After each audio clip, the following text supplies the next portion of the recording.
I found my biological sisters, but I don't want to meet our biological parents. Picking and choosing. I see. I, 30 female, am a Chinese woman who was adopted from mainland China when I was a baby and grew up in the UK. I grew curious about my roots and if I had any family out there, so I took a 23andMe test. I found 4 full sisters through this test. I am the oldest. My sisters are 29, 28, 24, and 20. The 3 middle sisters are in America, and the youngest is in Germany. We have kept in contact via the internet and have even met in person twice before the vids started. By the way, this comes from user ChallengeBrave7012, and if you want to submit your own stories, go to the r/OK Storytime subreddit. So I have 2 brothers I grew up with who are my parents' biological sons. And as far as I'm concerned, they and my parents are my true family. But I have grown close to my biological sisters as we understand each other a lot. What my parents know of my birth story is that I was found in an alleyway in a box. A classic story. So you were found in an alleyway in a box? Wow. Well, that's where Harry Potter was found. That's not true. Well, not in an alleyway, but it was on the front porch. My sisters were found relatively the same way from what they know, though they were left outside of buildings in public areas, so I'm a bit more bitter than they are about how we were abandoned, as I was left out of the way where I could have been missed. We recently got contacted by a new family member found by the test, an 18-year-old full brother who lives in France with our biological parents. Apparently, they moved there later in life. My biological sisters are excited by this and eager to meet them. They want the 5 of us to fly out together to meet our brother and family. I've told them I won't stop them, but I have no interest in meeting the couple who clearly kept trying to have a boy and abandoned 5 daughters that we know of, reminding them there could be more we don't know about who haven't used 23andMe. They feel I'm being unreasonable in this and that I should at least go to meet our brother. I'm fine meeting him one day, but not with them there, and he and I have been exchanging emails for now. I know they want the 5 of us to go out as a united front in this, and me not wanting to go is disheartening for them, but I honestly feel bitter in regard to the whole situation. Comments from Third Try is the Charm, not the a-hole. They want to go, you do not. That's fine on both sides. They have no business pushing you to go meet biofamily. Shellular07 says, not the a-hole. This is a very personal trauma for you, and it is especially worse for you as the one who is the oldest and was the closest to not having a life at all because of their abandonment. I hope you and your brother form as strong of a bond as you and your sisters have. It isn't his fault your parents did this, and I hope they all come to understand your feelings and stop pushing it. OP says, it was a bit tough to work up the ability to exchange emails with him. After all, he is the goal they were clearly aiming for that resulted in myself and my bio sisters being abandoned. That being said, I reminded myself he's really just a kid and none of this was his fault. Which is like a healthy mindset, but Yeah. it's also fair to be like, yeah, this is the kid that they were waiting for. Yeah, exactly. It's a weird situation, and you're definitely not the a-hole for being like, I don't know, I don't want to meet them. Am I ruining my siblings' experience? It's like you shouldn't be. That's up to them. They can meet the parents if they want. Yeah. You don't. Right? The Baker cyst? Not the a-hole. I, too, am an adopted person who was abandoned at birth outside of a bodega in the bad part of town. I also took a DNA test and ended up meeting my biological family, and I regret it so very, very much.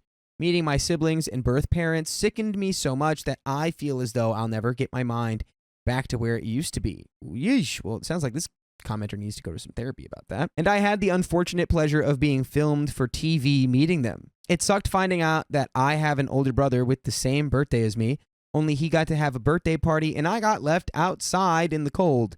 Please don't ever think you're an a-hole for not wanting to meet your bio parents. You're not. Sometimes it's a lot worse than not knowing. OP replies, I'm so sorry. The idea of being filmed for that makes me want to throw up.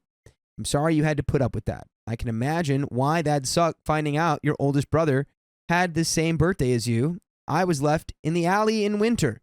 I'm not sure my exact birthday, but we have a rough estimate and nothing else. If you ever want to talk to someone who's similar in this, feel free to hit me up. Toe Select 6695. Sorry to ask this, but these things just make my blood boil. Did they at least seem remorseful? Did they understand how evil what they did to you was? From what you're saying, I guess not, and I guess you no longer talk to them. OP says, I'm not the one who met their parents. You'd likely get a reply if you replied to them.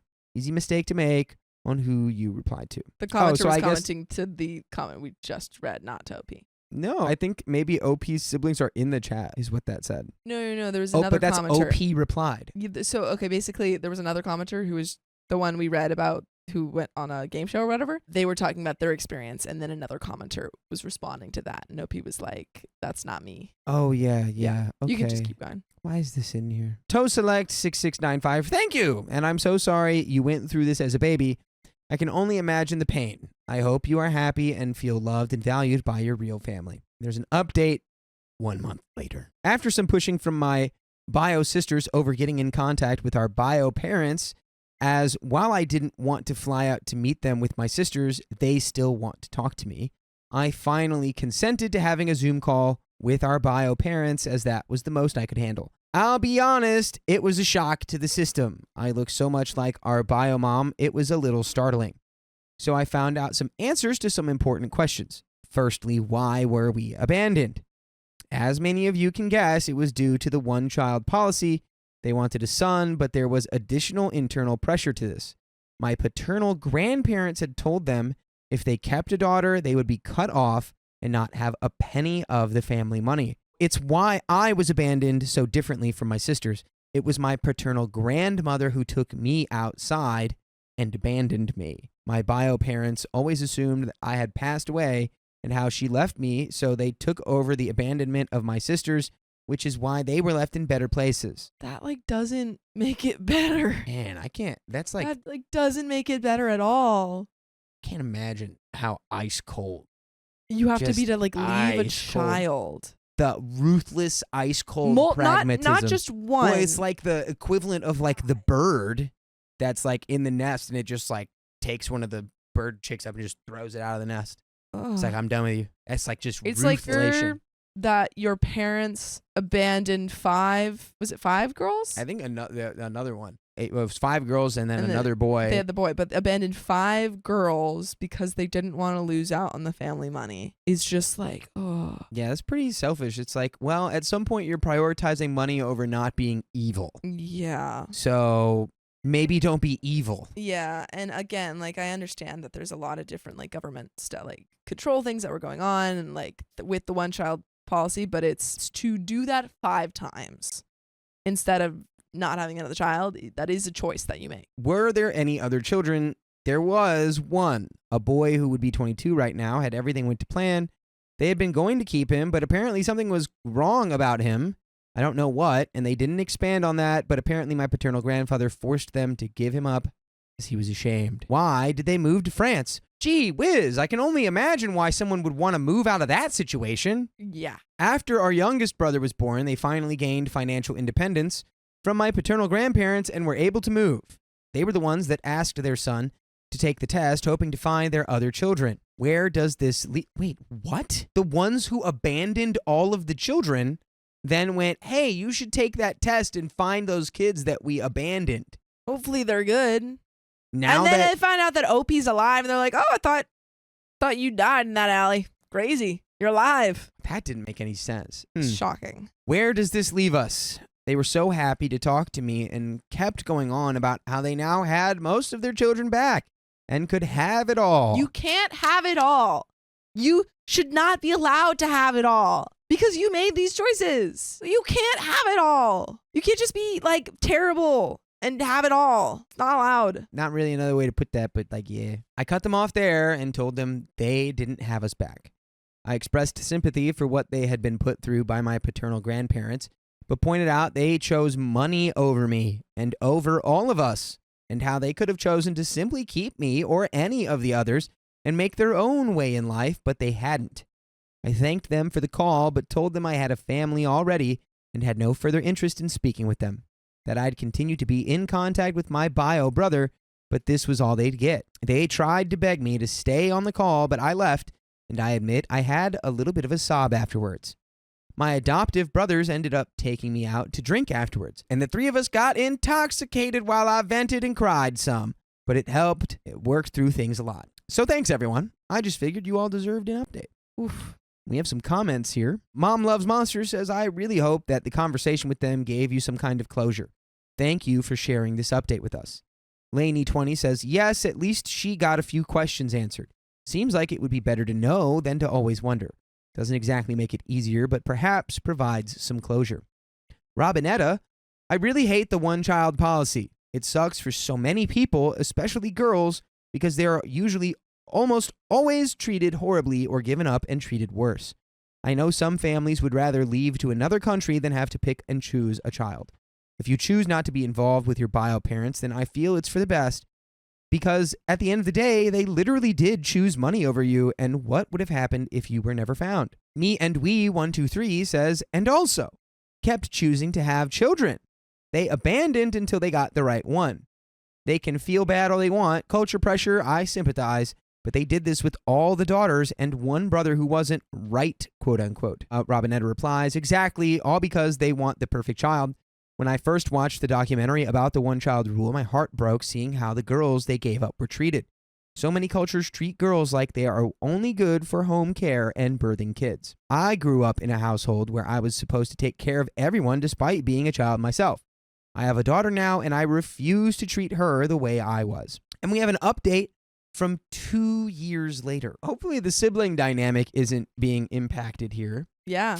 I mean, I'm sure it is a little bit. They also didn't really know each other until recently. Like, they all found each other through the 23andMe. Yeah. I think everyone should just be allowing everyone to feel however they decide they feel about the situation. Like, and again, I mean, a lot of people are commenting in the chat that, of course, we have never been through anything like this and will never understand the societal pressure or, you know, in this case, the one-child policy and how that affects families and stuff. Like, obviously, I don't know how that feels. And I'm sure it wasn't an easy decision to give up the children. But regardless of that, it does not mean that OP owes them a relationship. 2 years later. Hello, everyone. I never expected to return to this throwaway, but here I am. A little refresher. Myself and my 4 biological sisters were abandoned due to the one-child policy and found each other later in life, as well as our bio parents and a younger brother. It has come to my attention that my youngest bio sister, who is 22 and lives in Germany, has been in regular contact with our bio parents after the initial meeting, and they offered her quite a bit of comfort after her longtime boyfriend cheated on her, and that relationship fell apart. She has now revealed to us that she plans to go to Guangzhou in the near future to meet a man who our bio parents wish her to meet, as he is supposedly the son of their friend, and our bio parents are apparently paying for this entire trip for her.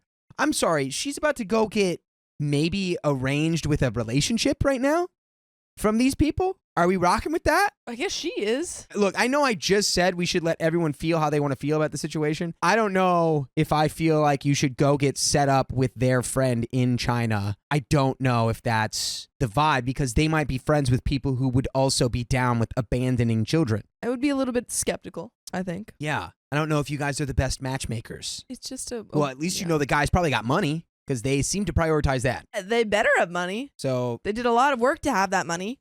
Our sisters are a bit hesitant about this, but no one wants to tell her it's a stupid idea, as they feel she's a grown woman and it's up to her. Well, you could still tell her it's a dumb idea and live with the fact she is a grown woman. I tried to express concern, but she would not hear it, solely on the dreamy idea of meeting a handsome man from the country of our birth. I'm worried about her and how badly this could go wrong. I also have my doubts about the validity of the situation, as something seems incredibly off about it. So I reached out to her adoptive grandparents to let them know her plans and my concerns about this whole situation. They were horrified by this, as they had no idea, and their immediate concern was that this was a potentially dangerous situation, and they assured me they would handle this. Yeah, I mean, it really could be dangerous. I mean, you're essentially being shuttled off to a completely different place to meet a guy who's definitely literally being introduced to you as like a product. Where it's like, oh, this is our daughter, you could marry this, and then it would be yours, and you can have her, and then she can have some of your money, and then it'd be your thing.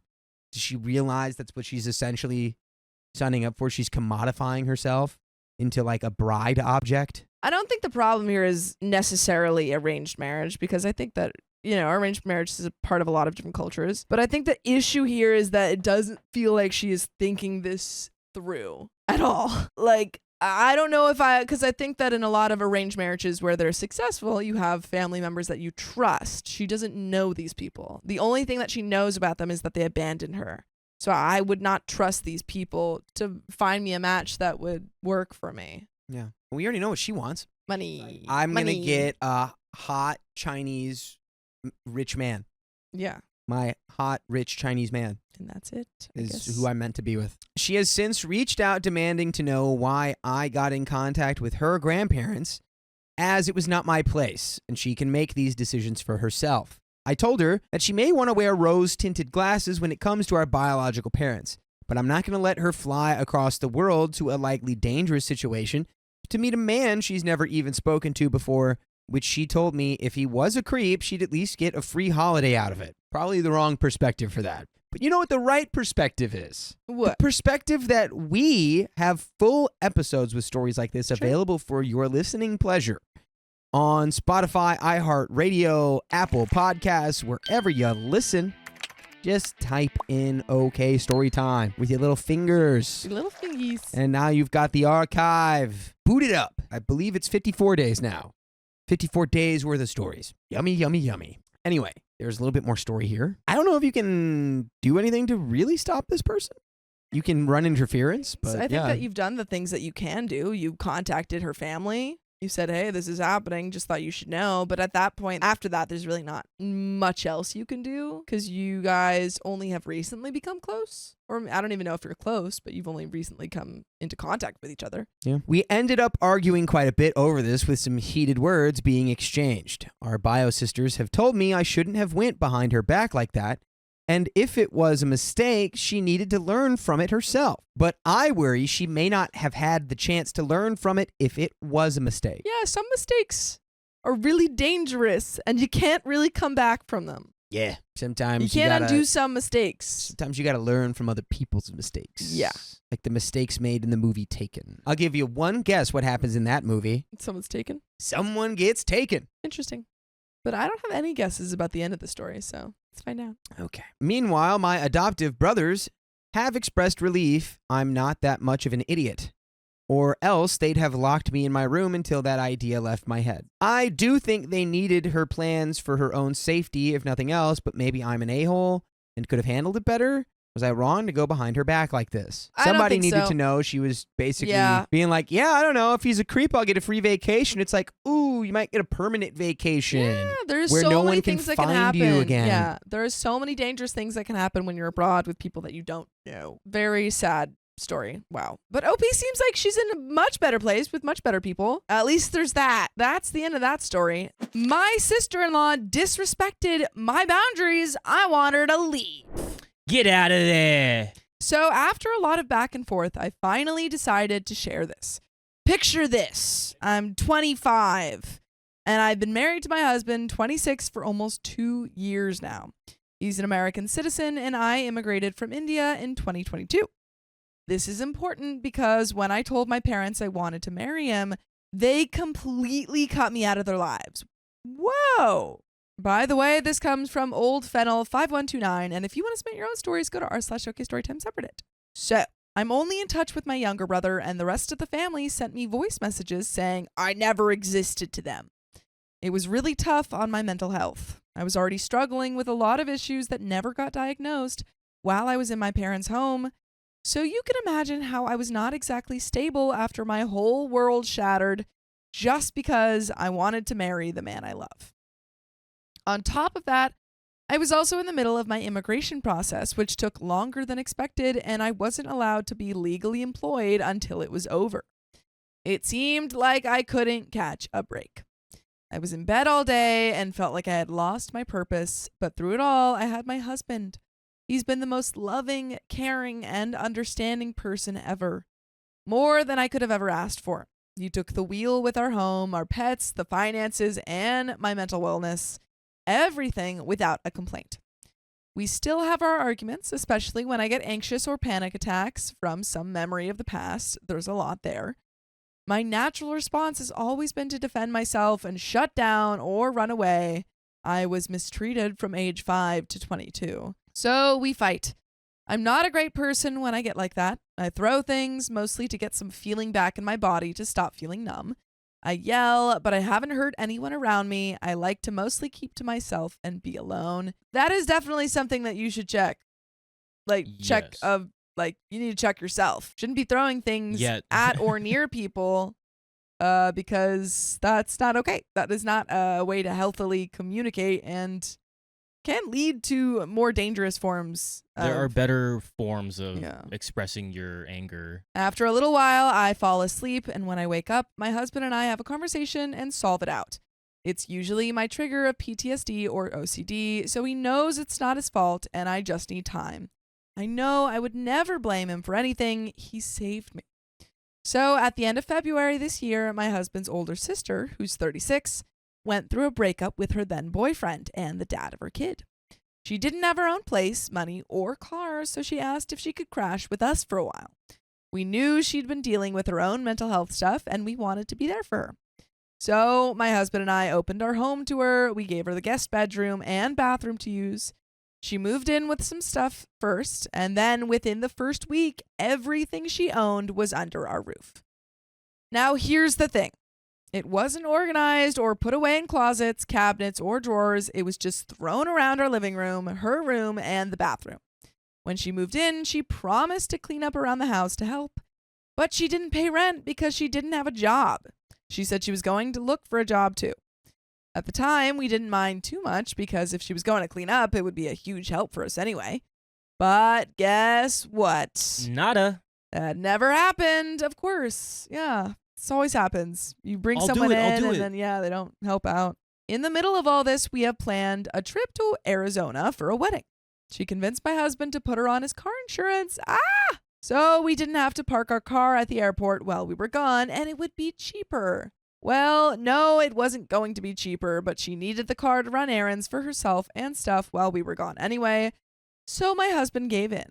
But here's the thing. While we were gone, while we trusted her to take care of our home while we were away, she brought home a strange man she picked up at the bar and did the deed with him in our bed.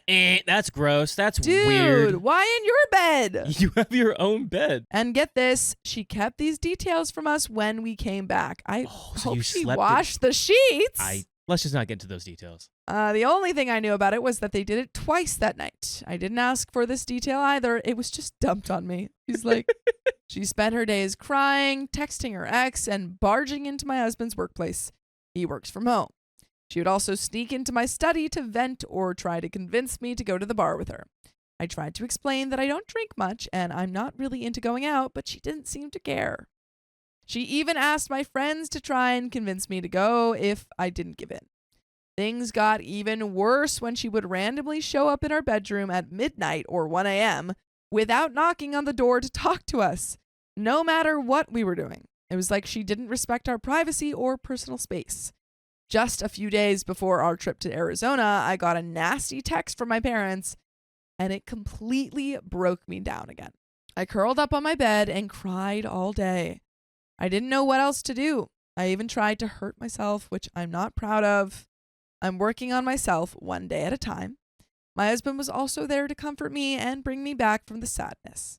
His sister tried to get involved when she wasn't needed. She came into our room, sat next to me on the bed, and tried to hold me.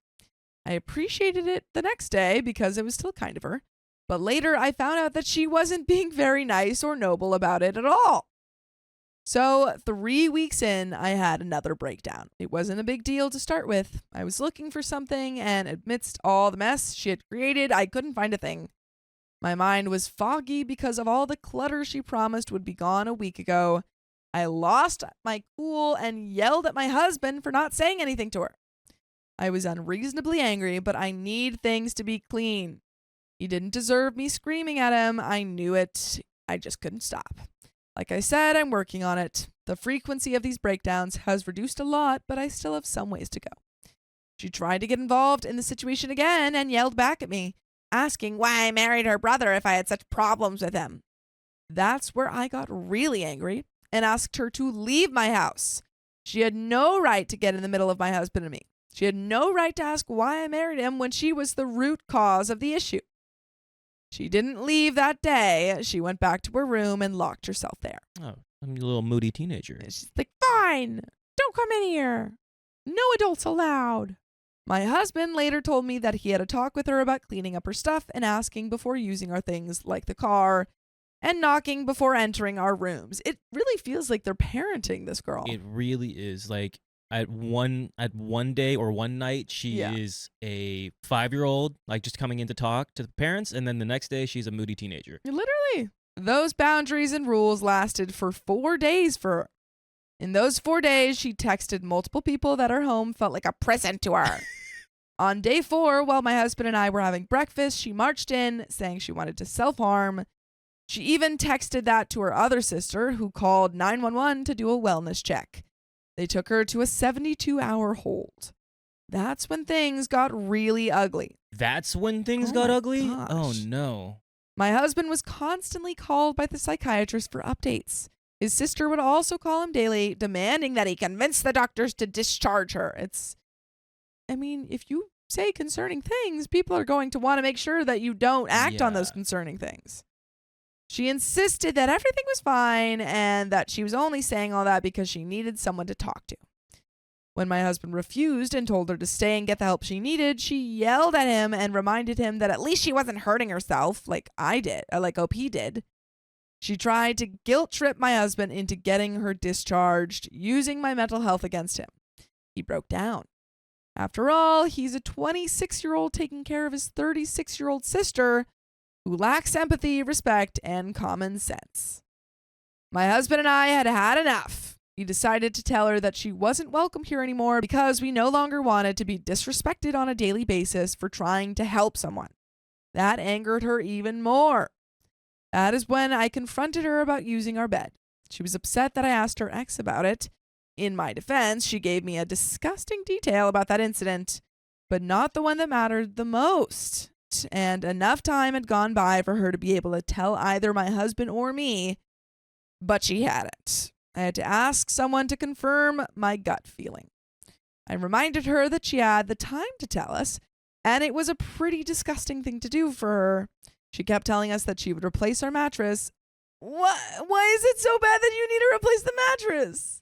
That she would have told me if I had asked her directly. What? But I don't buy any of that anymore. I find it difficult to trust anything that she says. That's the same day she got discharged from the facility. Now she's texting other family members that I'm a harmful wife.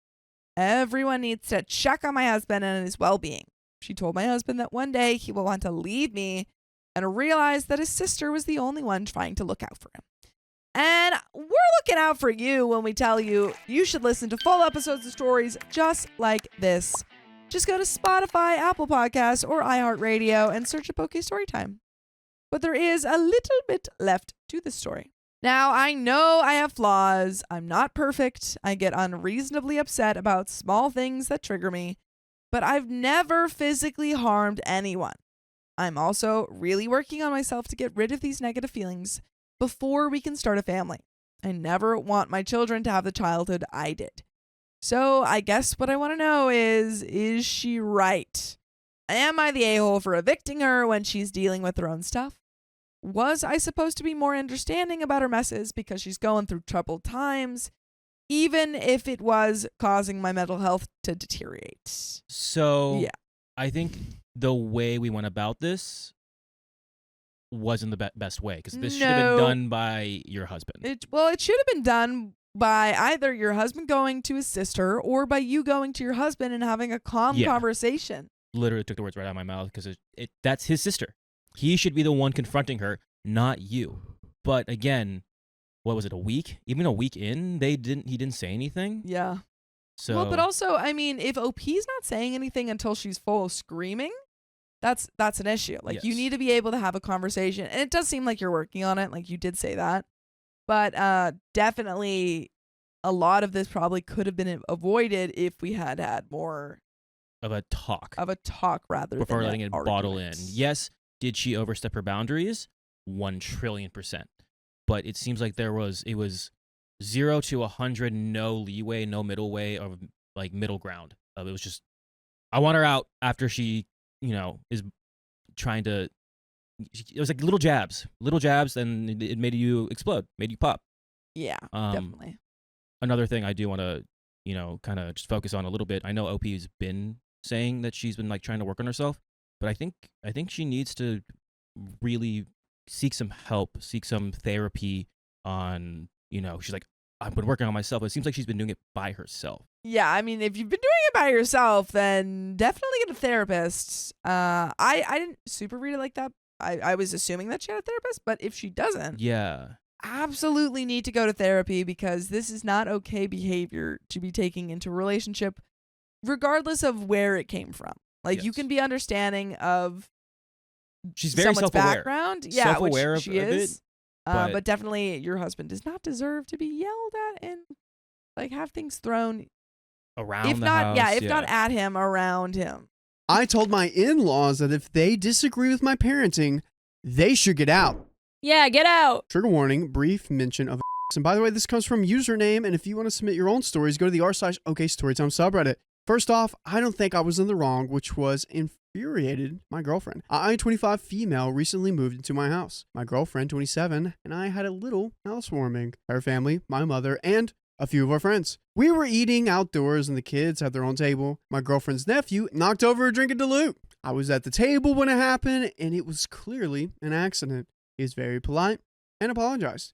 He was a little upset, but I just laughed it off. His father came over, and I was shocked at how much his father gave out on him. I told him it was only an accident, and he kept going. I felt really guilty for not stopping it. He ran over to the corner of the garden and started crying. His father went back to the table, and he said what happened, and his wife said he deserved that. He said he should have stayed there a long time or something along those lines. There was almost a snicker from someone from their family. Anyways, I went over to the boy a couple of minutes later, gave him a bar of chocolate, and he was still crying. He said he was sorry again. I gave him a high five and taught him this high five I used to do as a kid. His mother came over and said, "Do you mind not talking to my son? He needs to think about what he did wrong, and he needs to do that alone." I took her and her husband aside, said, "This is my house. If you want to upset your kid, don't do it here. If you don't like it, then get out." I swear the reaction that followed was insane. They went back to the table saying it. My mom said, never holding back, "I didn't raise a great son. He's spot on, did not let bullies in his house," which erupted it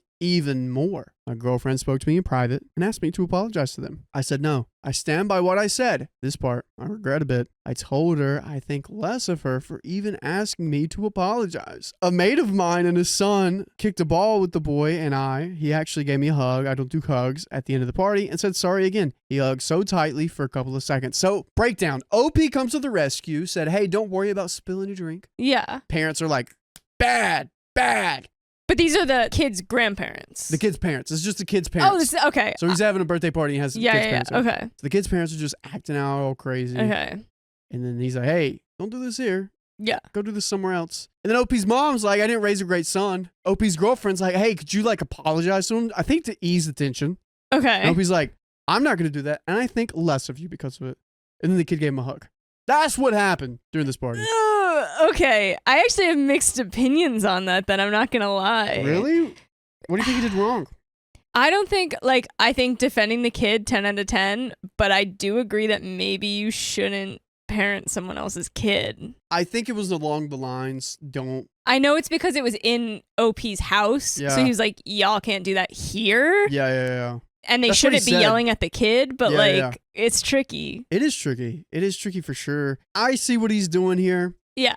What he said to his girlfriend, come on. But he's a man of the house. He's trying to be like, "This is my house." He's trying to set a good, he's like, this is how I'll raise my kids. Exactly.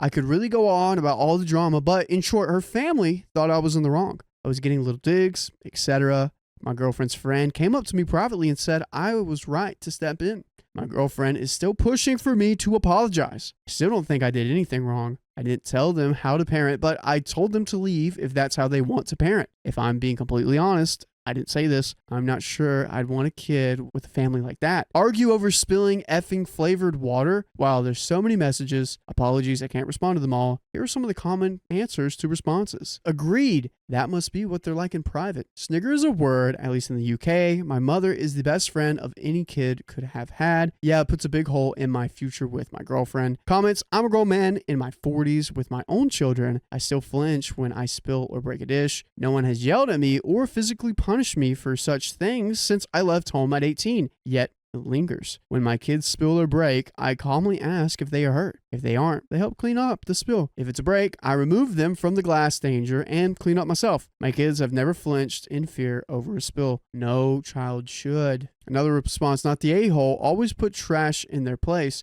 You are in the right about everything, my bro. You are much more of a man than most people twice your age. If you marry into a family like that, well, don't complain later. True, this is something hard I'm thinking about. I'm not against giving out. There are times when it's probably unnecessary, but if someone did that to my future kid over something so small, I'll be an effing nightmare. And that's what I agree for that. If it's your kid, 100%. Oh my God, yell at the person. Yeah, but the girlfriend said, hey, could you apologize to him? Yeah, I don't agree. The girlfriend was probably also in the wrong. I don't think he should have parented their kid to that extent, but I also don't think people should be coming to him like, well, you shouldn't have done that. Come on, it's my house. Yeah. Stop yelling over him over a spilled water. You can say don't do it here, but you Yeah. can't be like, this is how to parent your child. I don't know, maybe you should teach people how to parent their kids. I've done that to my aunt. She loves it. Does she actually? No, she hates it.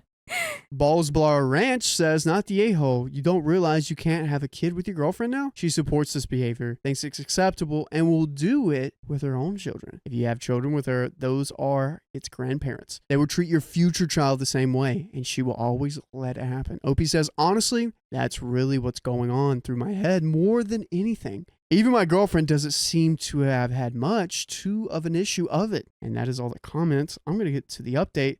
Update 2 months later. This isn't Am I the A-hole, but a bit of a rant. Not sure if many remember my girlfriend's nephew spilled flavored water at my housewarming and crapped the fan. That happened about 2 months ago. Not long after I made the post, my girlfriend and I broke up. Honestly, the more I thought about the situation, the more it annoyed me. Wednesday evening, my ex called me and asked me to come over. I went over. I thought she might want to try and get back together, but that wasn't it. She was looking after her nephew for a few nights and noticed a mark on his arm, but he didn't want to talk about it. She wasn't so sure who to turn to, but she got in touch with me. Yeah, that's what I was worried about. Yeah, it seems like that. And you can stay in touch with us by listening to your favorite stories on your favorite podcast platforms. Just look up OK Storytime on Apple, Spotify, or iHeartRadio, and you can have so much more to stay in touch with.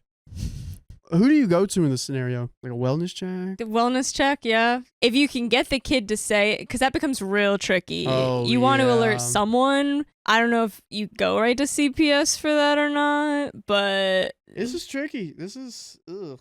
I don't like this. this Wow. makes me like you were way more in the right for stepping in at the party. Oh, yeah, for sure, for sure. I spent a bit of time playing football with him and gently asked him about the mark. At first, he didn't say much and got a little upset, so I reassured him he wasn't in any kind of trouble. After a while, he quietly mentioned it happened during a moment with his dad when he got really upset. He said it wasn't something that normally happens, and I believe him. I told my ex. She said she's shocked. I don't think it was shocking. She said she can't ring social services and ask if I would. So I rang them. They will take it seriously once his parents are home from their holiday, apparently. Poor little lad. And Top Caregiver 13 says you absolutely did the right thing by calling. Even if it was just once, a child being hit like that is never acceptable. Hopefully this leads to proper intervention. Opie says, thanks. Honestly, it was the other stuff he said that worried me. And another commenter says, and we know from the first post the way they treat their son is horrible and feels like emotional to me. And now it's escalating to physical. You absolutely did the right thing. OP, I hope you plan on having kids one day because I think you're going to be a wonderful father. OP says it was the emotional stuff that really was the issue. The behaviors he was saying wasn't right. Haha. I go back and forth on kids. I probably won't, but I'm not sure. Be his dad. Oh my gosh. Get back with the ex and be his dad. That's true too, because we didn't get the full context with what they were saying when the kid spilled the drink. I was just picturing like over the top, like how could you spill that drink kind of thing, which like is not great, but better than like what they probably were saying. Oh gosh. Overshare 74 says, I think whatever decision you make, you'll thrive in. You'll definitely sound like you'd be a stellar parent, but that doesn't mean you have to be one. I wish you both and this kid the best. He deserves so much better than the cards he's been dealt. Thank you for doing what was right and protecting him. You're a good person, OP. And OP says to this other commenter, if you are able, give that kid your number. Tell him to write it in his shoe or something so that he has it with him. Tell him he can call you anytime he feels unsafe. Be sure he knows that all you may be able to do is talk with him, but you won't yell at him and you will listen. If you can do that, if you are emotionally able to make that effort, you will have changed that kid's life. He may never call. He may just call to check in with you that you will answer, but he will always know that there was someone who thought he did not deserve to be left alone. Hope he says true. He doesn't have a phone or anything yet. I told him I probably won't see him that often, but next time they do or say something, tell your aunt or a teacher. They will help you. If you do ever see me, tell me that kind of thing too. Opie says to another commenter, I suggest you don't give him your contact number unless you really want to. You did the right thing. She is now your ex, and that plays into the dynamics. Don't feel guilted into feeling an ongoing responsibility if you want to remove yourself from that family dynamic. Just a reminder that whatever you choose to do is right for you. Take care. Dude, honestly, I think you should be a role model in this kid's life. I think it'd be great. Yeah, if you're comfortable giving him your number, do it. Dude, for sure. I mean, I like that one commenter, even if he doesn't call you, he will always know. And it's the having that, like, your support system. I don't know, just talk to. Yeah. Opie says, I have no issue with giving him my number, but he doesn't have access to a phone to ring me. I have no problem getting involved. He's a lovely little lad and sometimes has to speak up. My ex and I are pretty amicable.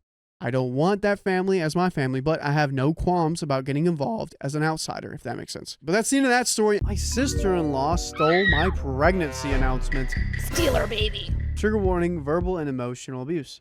I, 36 female, found out that I'm pregnant. Congrats. I'm overjoyed as I have always wanted a child of my own. I focus on my career in life, and since I'm single, I wasn't sure if having a baby would ever happen.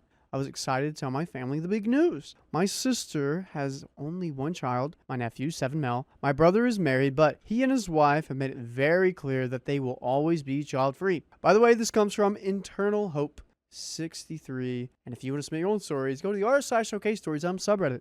So last night, we had a family dinner, and I thought this would be the perfect opportunity to share the news. Since this will be my only child, I want to make it special, and I always wanted to involve my nephew. I got a shirt that read, "This is what an awesome big cousin looks like." I slipped away with my nephew before dinner and had a special moment with him while I told him he was going to have a cousin. Oh my God, I can't wait until Sam has a kid.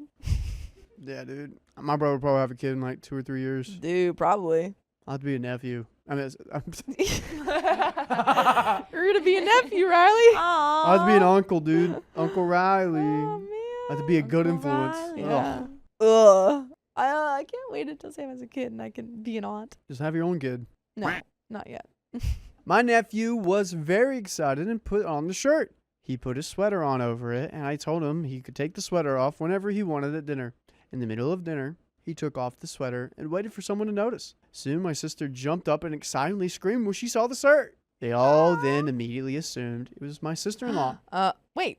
I Dude, wasn't... did you guys not read the shirt? Y'all not read the shirt? Well, sister-in-law, sister, you know. I wasn't hurt by their assumption of this, and I kind of expected it because she is married. I was hurt because my sister-in-law didn't try to correct them. She just went along with it and began to rub her flat belly while laughing. What? I must have looked completely hurt because my mother yelled at me to stop being rude and congratulate them. I tried to explain that I was the one who gave my nephew the shirt. They all didn't even hear me and just continued to fawn over my sister-in-law. My brother just stood frozen in shock and just asking his wife if she was serious. What? Wait, I'm sorry. Is the baby, the boy, the little boy, is this her son? The little boy. Whose son is that little boy? So there are 3 kids. Yeah. Opie, sister, who has the little boy. Oh, okay. And the then sister-in-law. brother, who has the brother. and Gotcha. sister-in-law. Okay, I thought this was hers. Okay. Nah. I'm still confused. I'm sorry. So OP goes, wait a minute. I'm the one pregnant. Everyone goes, shut up, OP. Shut up. Look Shut at your up. sister-in-law. Oh She my said she was gosh. never going to have a kid. Shut up. Because I have an uncle that is married to someone, and they're not, Matt and Kim are going to have kids. They never are. So, if that was the case and everyone's like, oh my gosh, you guys gonna have kids? I would be this way. Like, dude, that's crazy. You guys are gonna have a kid? It's crazy that the brother is like, Oh, yeah. and then she's going to have to be like, no, I lied. I stole OP's moment. That's crazy. Oh, That's crazy. Well, I don't think anyone knows that it's OP's moment at the moment. Yeah, I'm no, I assuming know. everything, like everyone's just Sister-in-law innocent. knows that it's not hers. Yeah, unless this is how.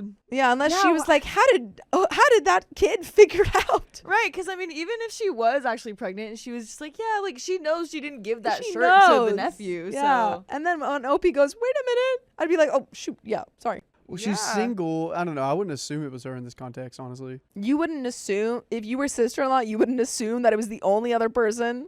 Well, she's single. no, not if you were the sister-in-law, Riley. If you were the sister-in-law who everyone's fawning over, you wouldn't assume that OP, Dude. the only other person who could be, you know, I mean, who this kid could be a cousin to, like, that doesn't make any sense. low-key hate me. I would probably be going along with it like sister-in-laws.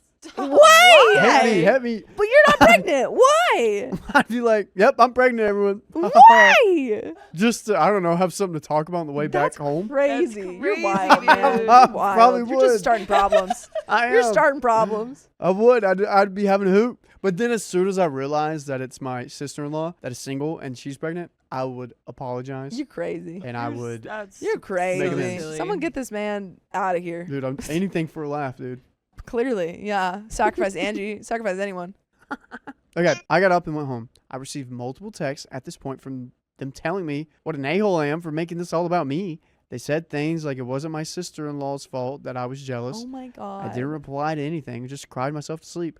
This morning, my sister-in-law must have finally let it slip that she's not pregnant. See, I wouldn't go this far. The second I see that she's upset, I'd be like, actually, wait, she's pregnant. I'm sorry, And I then was you just making still this be move. the a-hole. I would be the a-hole, but You I just would be less of an a-hole. I would apologize. Yeah.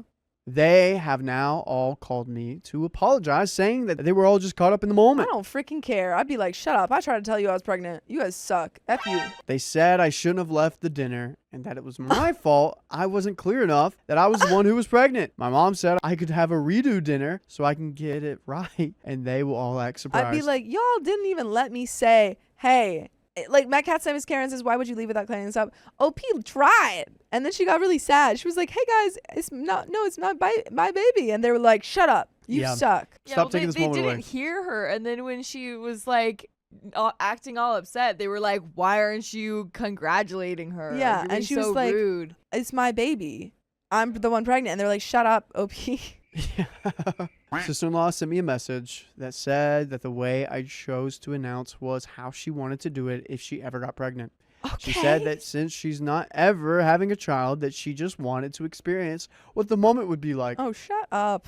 She also said I can have my chance at the redo dinner. You took her chance away forever. Oh my god. You took her chance away They're forever. all doing a pity redo dinner. I don't like you. There is one way this whole family can make this up to her. Yeah. A surprise baby shower. Yeah. Yeah. Ooh, Yeah. that's good. I agree. That's good. It's the only way. That's the only way. Yeah. I told them no, that I will not be doing a redo. Every single person has now told me I'm being selfish and an a-hole because I won't let them make it right. You're selfish because we messed up and now you won't accept our terrible apology where we still blame you. You're a pity makeup redo dinner? Oh, Lord. Lord. To me, there's no fixing this. I will eventually forgive them, but I don't want to do a second announcement so they feel better. Literally, that's it. They just want you to make them feel better.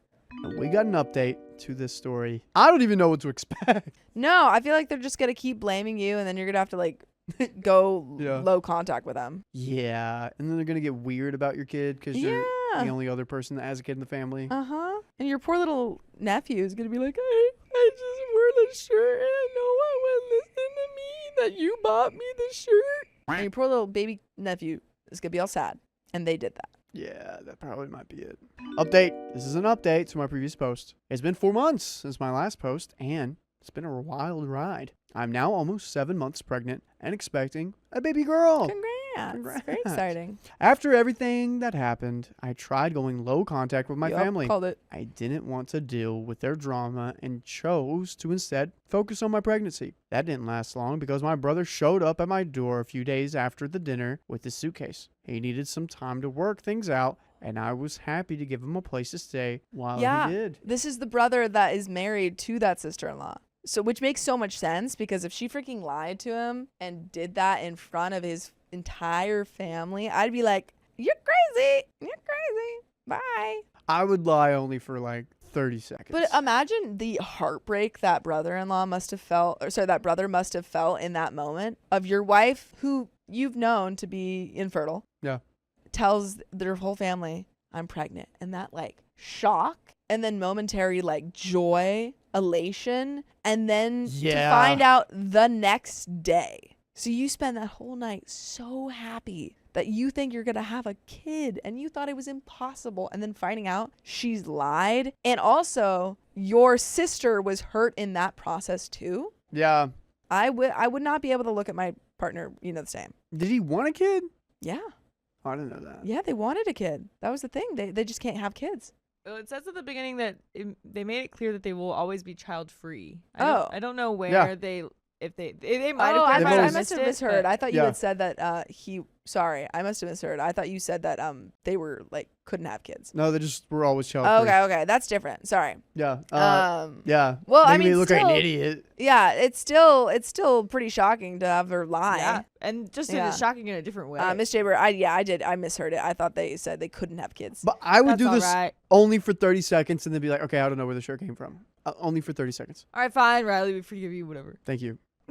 My sister-in-law and other family members began calling both of us nonstop during this time. They were begging my brother to talk to his wife. Eventually, she convinced him that it was all a joke and just went horribly wrong. I knew that was total BS and that she was lying. My brother seemed so lost and broken without her, though. He went back home after staying with me for only a short time. Before he left, I talked to him about everything and told him all my concerns. He said that he loves his wife and this was all just a misunderstanding. It's not a misunderstanding if she purposely lied. He told me I was cruel for holding a joke gone wrong against her and that we both need to get over it. After he left, I went back to low contact with most of my family and have been pretty much happier since. I realized how exactly toxic my family is. I decided to focus on the people in my life that were truly there to support me and my baby. My parents kept trying to contact me, but it has become less frequent recently. Yesterday, I received the news that many had predicted. My sister-in-law is now pregnant.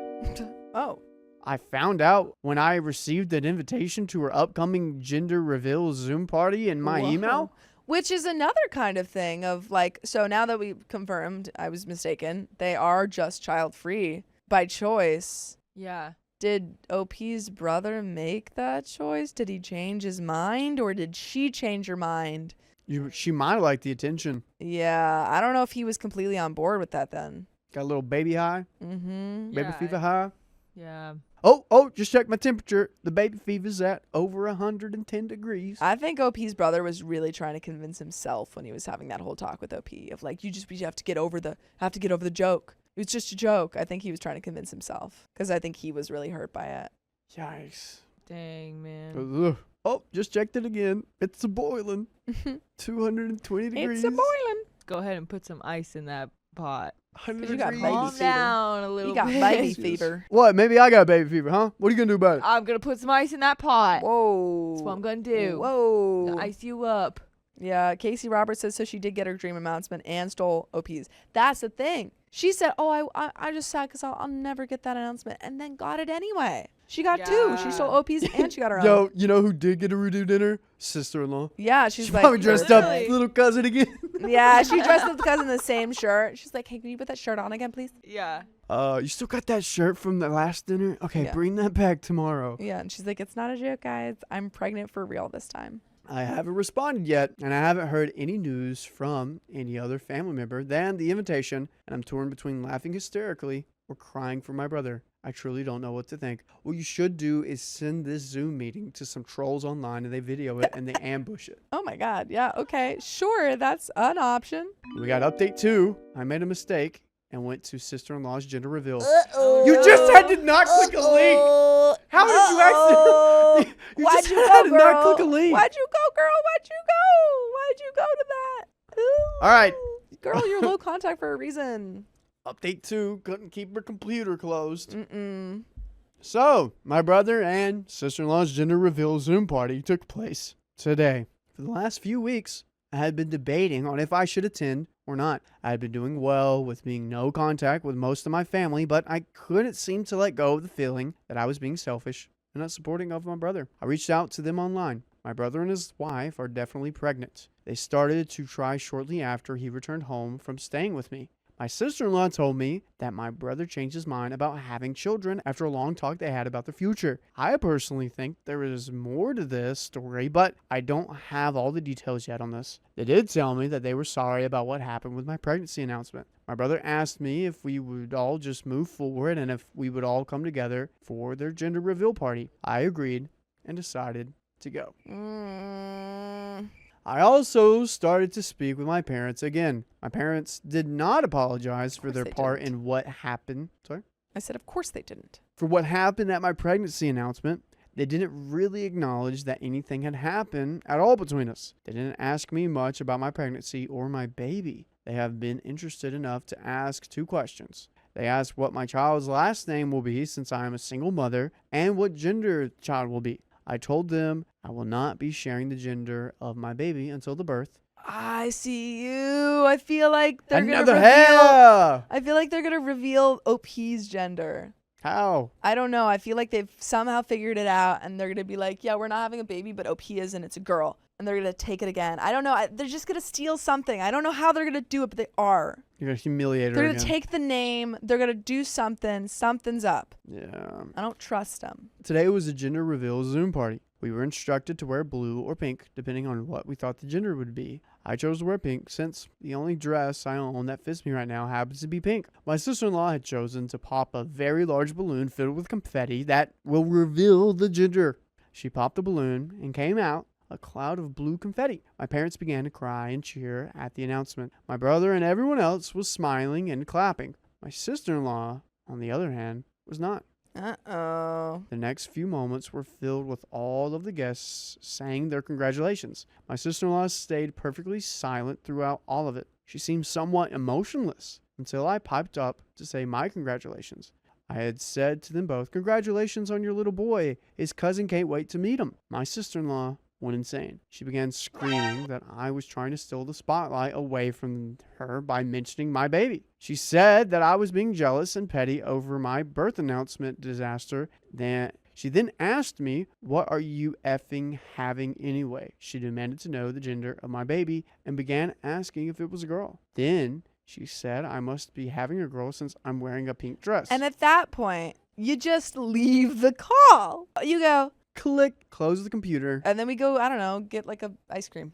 ice cream sandwich, Yikes. or whatever you're craving at the moment. Whatever you're craving, girl, because you're probably having cravings. Or you don't take whatever you're craving because you won't be able to eat it after your pregnancy.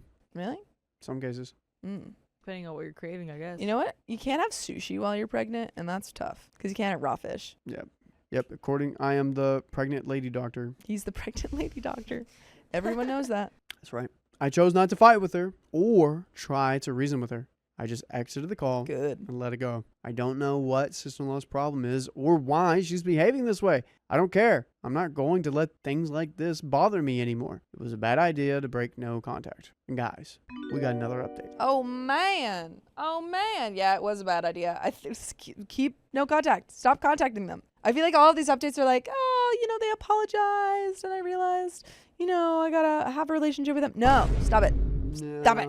This is so crazy. Yeah. And weird. And 6, 7, like, 8. Yeah.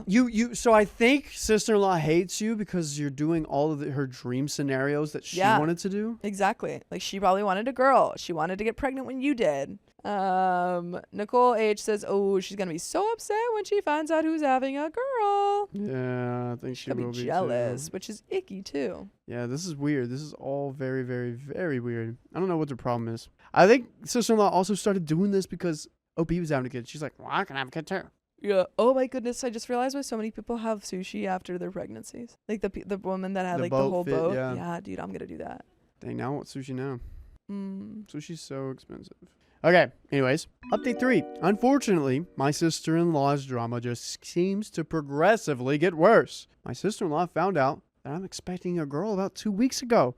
She found the gender by logging into my Amazon account without my How? permission and looked through my private list. No. I had given my brother the login information for my Prime account so he could watch the show he wanted to see. No. She's crazy. She's crazy.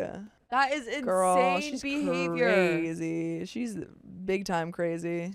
Rosie says she needs help, sister-in-law. Oh man, Oh, that's man. like an intense reaction. This has gone way too I'd far. probably go complete no contact with everyone. Yeah. Never, After ever, this ever point, it's again. like, okay, everyone knows about the gender of the baby anyway. Bye. Yeah, this is weird. Really, really, really weird. Okay, I had not expected her to log into the main account and view my private list wish. I was extremely hurt and devastated that she went this far. She took another special moment from me because she went ahead and told the rest of my family the gender. Stop yawning back there. They didn't hear a single thing. She seems proud of herself for doing this and thinks she is justified because I was keeping secrets. About the gender of your baby?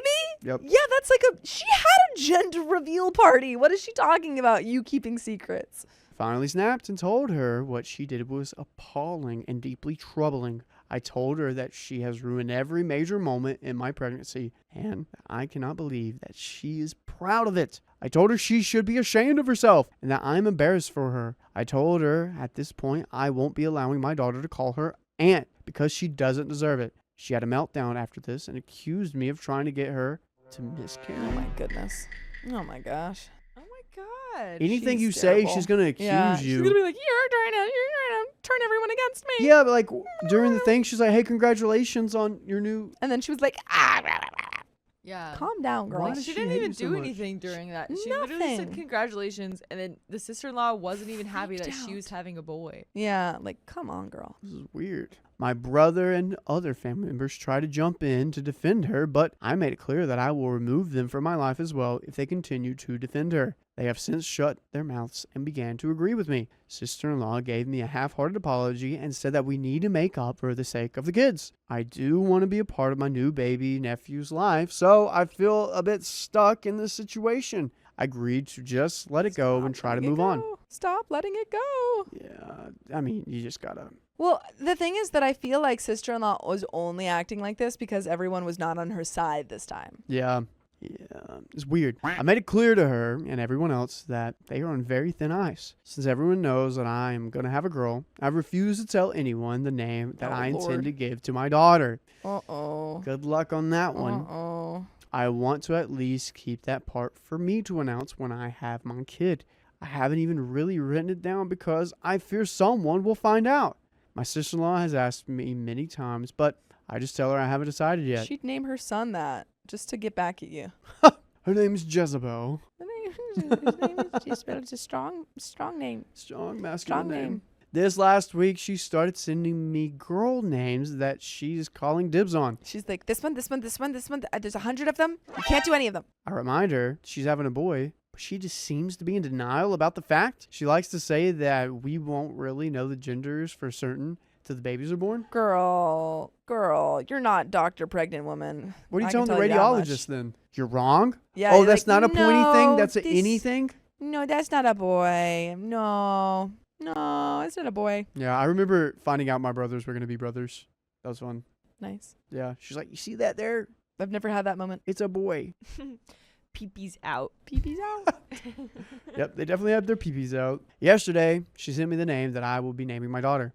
Huh? The name is my No. late Oh, great she grandmother's name, and I have wanted to use that name since I was a teenager. No. Don't tell her anything. Don't Yeah, be like, you don't, can't. no you can't reaction. be- yeah, exactly. No reaction.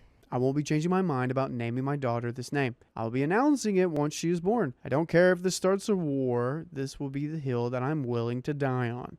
Update 4. Yeah, I mean, who cares? She says, oh my God, she stole my name. And be like, nope, had this name chosen since I was 10. You just happened to say like 50 different names that I couldn't use, You even though know- you're having a boy. So, You know what I'd love is if the great grandmother's name is Sue, and yeah. then she names the boy Sue. Boy named Zoo. I like that song. It's a great song. Great song. Yep, it's about how masculine men are. Mm-hmm. Sure. Yeah. It's a good Johnny Cash song. Dang, I thought you were gonna like fight me on it or something. Well, I mean, it's more about like. Ah, here she goes again. Okay, all right. Oh my gosh. It's just a little simplified. Okay, update 4. My little girl is finally here and is doing very well.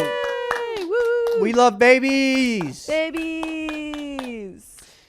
I want a baby. You gotta cool down that baby fever. Cool down that baby fever.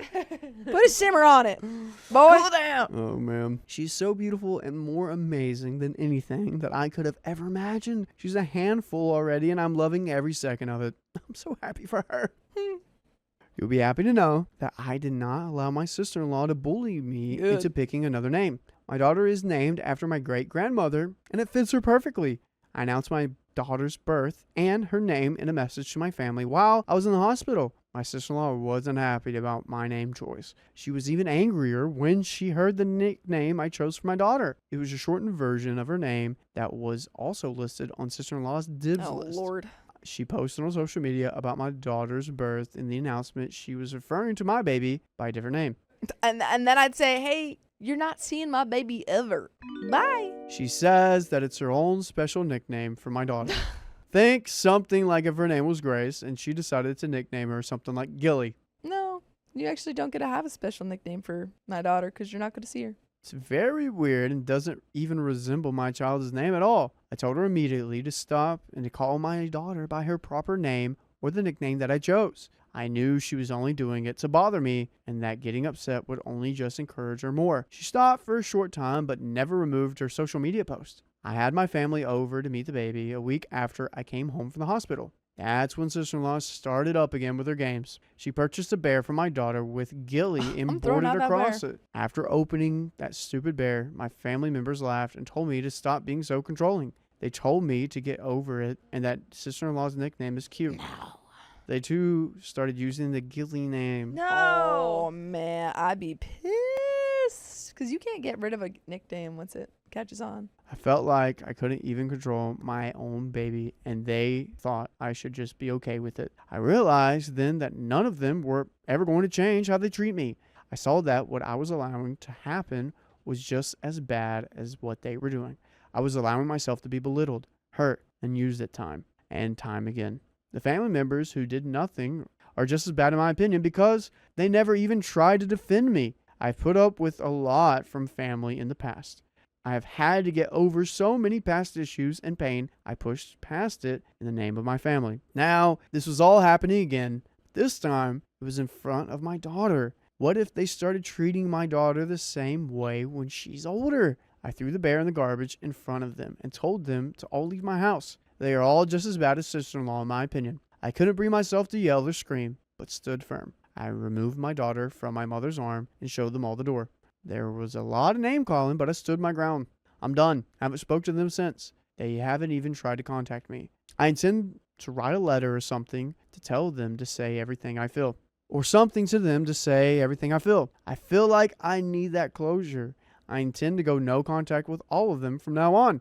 I've spoken to my boss, and there is an opportunity for me to work out east to work in a new branch of the company. I intend to accept the new role and move during my maternity leave. My plans are not yet final, but I believe that a fresh start in a new place could be just the thing I need. I need to do what is best for myself and for my daughter. Regardless of family or anything, I'm extremely happy right now. My daughter is the greatest little baby imaginable, and I'm so overjoyed to be her mother. Aww. And we got another oh no! freaking I read update. that title, girl. Come on. So she's kind of gone no contact a little bit. She's gone, no contact. She's leaving. She's getting out of the state. Yeah. How is this sister-in-law having so much influence over Truly. OP? Truly, like, how does she keep getting away with this? And honestly, like, yeah, I agree. After the won't call your baby by your baby's name, because there are some nicknames that, you know, like my parents call me Fia and stuff. But if like one of my family members just was like, "Hey, Mary," and my parents were like, "That's not her name," and they were like, "Oh, but it's a cute nickname, Mary," I'd be like, "Okay, you can't be around my kid if you're not gonna call her by You her do name." look like a Mary. And then I walloped him, and I gave him the old one too. Wow, I love how like in 3 episodes ago you said violence is not the answer, It and you're isn't. doing this. I meant that metaphorically. See how fast she was on that? I could block that. I feel like this is an unsafe environment for me to work here. I Sam, just John. said, they're gone. No one will save you now. Oh man. Folks, we got an update. Okay. Uh-oh. Update 5. I was hoping that the last time I posted would be my final time, but sadly, Oh, I'm girl. back Oh, and looking for girl. advice again. Oh, girl. What's up? Recently, my brother was able to get into contact with me by calling from a different phone. Uh-oh. He said my sister-in-law had experienced some complications and was forced to deliver early than expected. My nephew is experiencing some health issues due to being a preemie and some other concerns. He's currently in the ICU at the hospital. Oh, no. That's not good. And ICU, if you can go to your favorite podcast platform, search up OK Storytime, and listen to crazy stories just like this, sister-in-law, Do it. on Apple, iHeartRadio, or Spotify. So, I hate that this has happened, and it feels like a little bit of karma for the sister-in-law that is being sadly unjustified on this little baby. Well, the thing is, like, it's awful, and I don't wish that on anyone. But she's gonna use this to pull OP back into all their nonsense. That's the thing. Somehow she's gonna blame OP for Yeah, it. she's like, "This is your fault." And the family's going to believe it somehow. How does she have so much mind control over I everyone? don't know, man. Like, she gets away with everything. Yeah. Sophia, what did you say? I just said she gets away with everything. What are you doing? Okay. Anyway. I can't help it. Okay, all Go right. ahead, go ahead. I've been sitting in this chair for a while. Okay. Okay. My sister-in-law left my brother shortly after the birth of my nephew. She never returned home after being released from the hospital. My brother tells me my sister-in-law said she didn't want to be my nephew's mother, Whoa. and this was all too much for her, Whoa. and he has not heard from her since. Girls got big, like, Problems. no, what's the word? I'm blanking. Postpartum? Postpartum. Yeah, postpartum. Dude, Depression. she's had something this whole time. I think that she's a little bit crazy, but I also think that she has postpartum. Maybe, but I think there's been something this whole time that is making her do this. I think so. But she got that maybe- PPD. Because, I mean, well, let's think back. Originally, they didn't want kids. And then OP had the kid, and she probably thought, oh, well, OP's having it, so I want to do what OP's having. And then she didn't think about it. I think she just likes the attention that she agree. accidentally got from the original Yeah. thing. And She's then going out of control. She was like, okay, maybe it's going to be okay, like, if it's a girl. And then it's not. And then she had the boy. Yeah. She had a pretty insane reaction to having a boy, which is super concerning. Yeah. And then maybe, I mean, it also was probably, the stress of what's happening too with him being preemie too. But Yeah. There's a lot of stuff going on. Yikes. My brother is now calling me and begging for help. My other family members are supporting, but not actually helping him in any way that matters. They all seem to think it's a wonderful idea that I just take the baby since I'm already on maternity. They just want you to take his baby too? Stop. Wow. I really do not know how to even process this all, or how they can even ask me of this after everything that's happened. I'm torn between unimaginable anger, but also concerned for my nephew. Sorry to break down on here, but I'm scared and don't know what to do. What the heck did I just read? And that's the What end. a crazy turn. What a crazy turn. This is literally Wow. a soap opera. Yeah. OP, I think my advice for you is one, obviously don't take the kid. No. Keep your distance with your entire family. Yeah. Maybe you could have a conversation with your brother and say like, hey, if you need advice, yada yada, here's what I went through, this is what you could do. Maybe that, but like keep your distance, because this family's gonna keep roping you in, and like you need to think about you and your daughter. Right? Yeah. Because it's like, She's a well, single mom. yeah, she's a single mom too. So it's like, well, bro, I'm sorry that you might have to be a single dad, but like, if what I'm that's doing. the reason to give up a kid, then like, I'm not the one to take the kid in. Yeah. Like I'm having to, you guys made me do all of this alone. None of you have ever supported me. It's so weird. And honestly, Yeah. OP, you have to get cameras at your house. Yeah. You're going to have to, big time. call someone. Because I feel like the sister-in-law is going to show up at your house one rainy night with something in her hand just staring at you Yeah. crazily through the screen door. Yeah. Lisa Marie says, wait, I'm confused. Her brother wants her to take his kid and raise him. Yeah. Yes. Well, I think, yes, he does. no, I think the way that it sounded is that the brother wants help and the rest of the family wants OP to just take his kid. I think that's what the brother also Yeah. wants to. I don't know. It sounded like the brother was like, I need help. I don't know what to do. Like, I need help. I but can't yeah. take care of it. Yeah. Maybe he also wants that, but yeah. Yikes, dude. OP, your family's wild. And I feel bad for you, your baby, And all the kids. and your little nephew. Yeah. And your other little nephew. All your little Mhm. nephews. All the nephews. Oh, man. But that's the end of that story. That I caught my boyfriend in bed with my best friend and sister. A lot of people in one room. Hi. I'm 21, female from the Philippines, currently finishing my final requirements to graduate this September with a degree in civil engineering. My boyfriend, River, 23, male, and I had been together for 2 years. We met back in junior year of high school and were friends for years before we started dating on July 19th, 2023.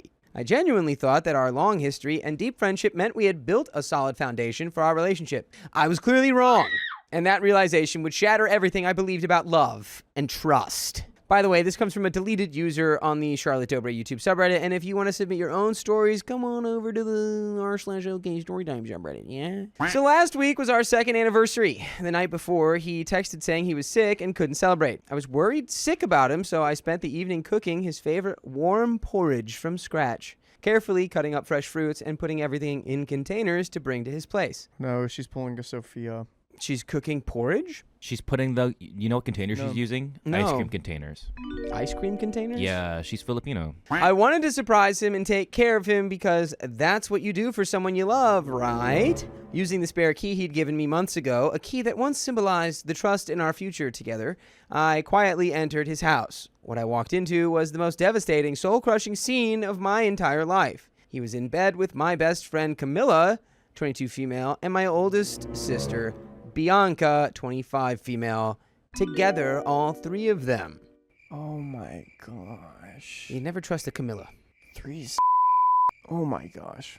In the very bedroom where we used to spend lazy afternoons watching movies and talking about our dreams. I froze completely, feeling my entire chest cave in like someone had physically given me the old 1-2.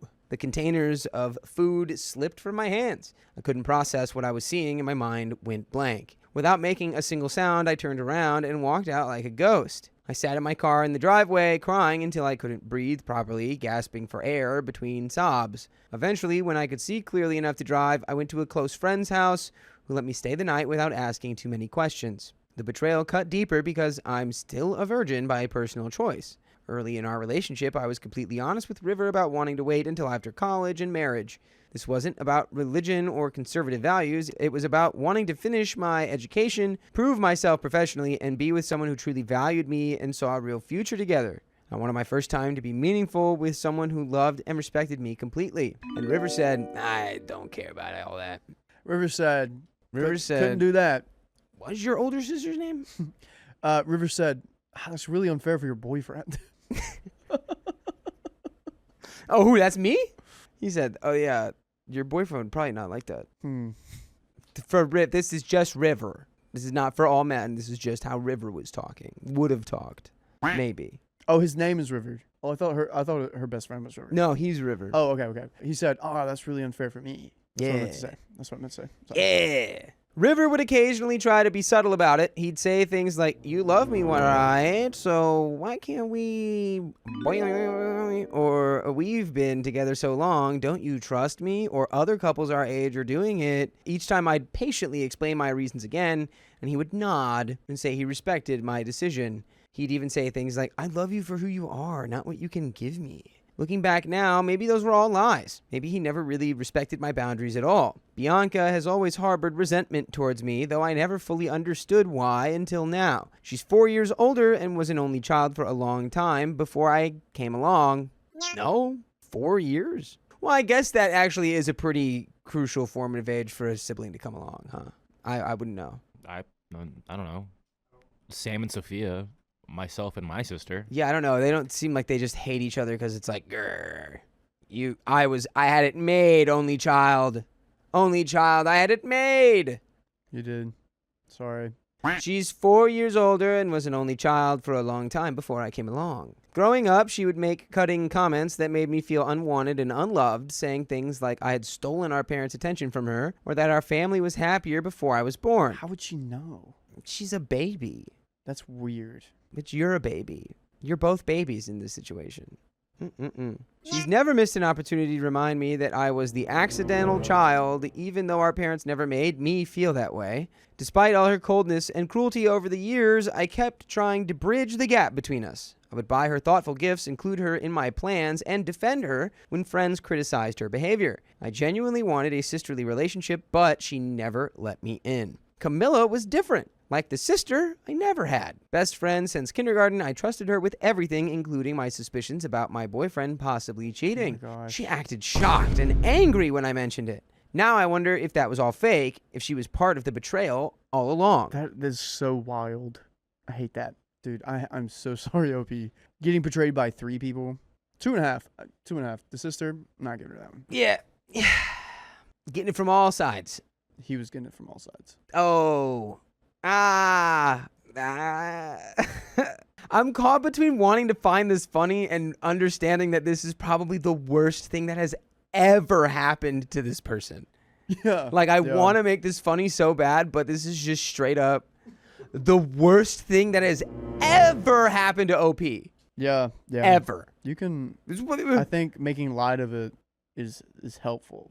So, I haven't told my family yet, and the thought terrifies me. We come from a wealthy but deeply conservative household where appearances matter immensely. My father built a successful business from nothing, and we live very comfortably, but with that comfort comes expectations.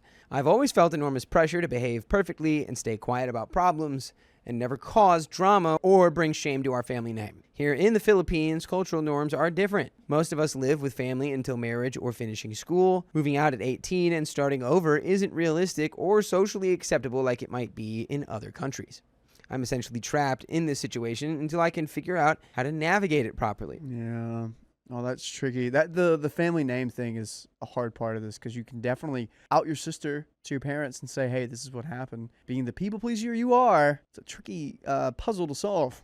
Yeah, I mean, the family name thing is very, it happens all over the place, you know? It's just like I've had some friends like that where it's like, you cannot bring shame upon, actually it'd be more like, you cannot bring shame upon the family name.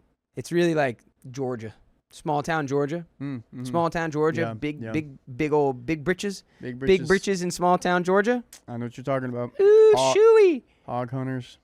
Can't have no problems in the family when Can't- you're big can't. britches down there in You just Georgia. gotta let it happen. Oh boy. Yeah. I told a few trusted friends who urged me to confront all 3 of them, but I'm not confrontational. I hate arguments and freeze up when emotions run high. If I tried confronting them, I'd just break down while they denied everything. It made me feel small. What could they deny? You saw them. OP has been won by the sister, been made feel very small, like a small person, and never like respected by her sister. Her best friend was the one that betrayed her and was like, "Oh, I can't believe your boyfriend would ever cheat on you." Blah blah blah blah blah. Yeah. And 3, she trusted her boyfriend. I think they would all.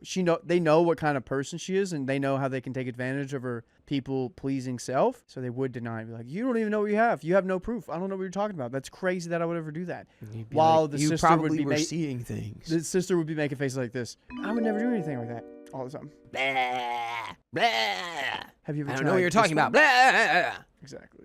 So, instead of confronting them, I blocked them. With no warning and no final words, I just left. Now I keep wondering, was I wrong for cutting them off without saying anything? Should I have confronted them first, or did they not deserve even that? I'm not seeking revenge. I just wanted to protect my peace and hold on to what little dignity I have left. But part of me still wonders if I'm handling this right. I'm heartbroken and angry, missing school for almost a week because I could not face them yet. And there is an update. I mean, do you have the possibility of moving away too, or can you just No, block them 'cause and she's studying. Yeah.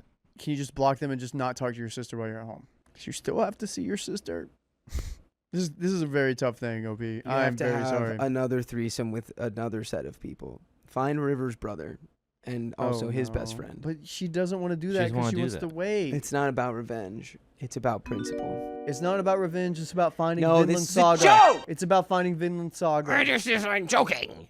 I'm just joking. That would be a power move, though. I'm just joking. No. Not River's brother. River's dad. Gross. How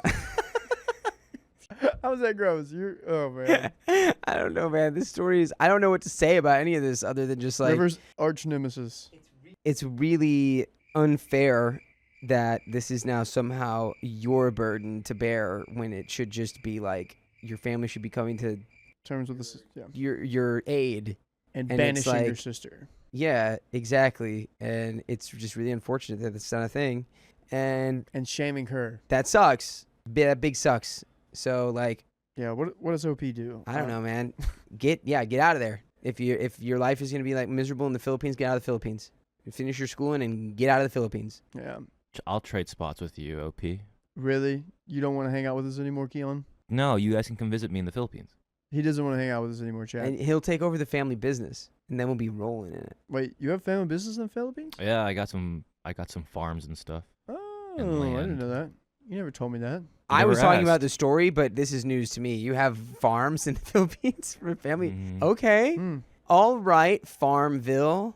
Let's go. I got a tree farm back Throw home. it back. Yeah, I have mango trees and stuff. Throw cute. it back. I love that for you. Yeah, let's get to the update. My parents and I went to a quiet restaurant before I told them everything. I was shaking, unable to eat despite their insistence. Once we finished, I finally shared what happened. Initially, they didn't believe me, which is understandable when it involves their own daughter. You know, you're their own daughter as well. They've always emphasized how we sisters should stick together, saying, you're supposed to be each other's best friend. But then I showed them the photo I'd taken, and I broke down completely, ugly crying where your whole body aches. In a way, I had lost someone.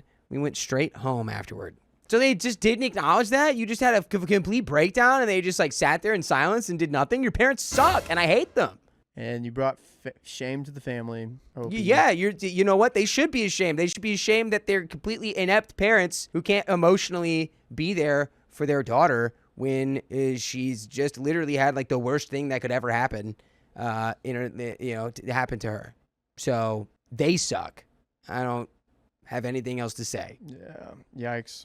Bianca was casually eating popcorn and watching a movie when we arrived, acting like nothing happened. Hold on. Chance to redeem right here. When my dad saw her, he snapped at her. Okay. Bianca cried and tried defending herself, even blaming me for ruining everything. But this time, our parents didn't take her side. They told her to leave. Okay, we're redeeming. Go We're to River. redeeming. Go to River's house. Dad cut off her credit cards, Mom packed her things, and she was removed from the premises that night. No yelling, no long goodbye, just silence and disappointment. Holy cow.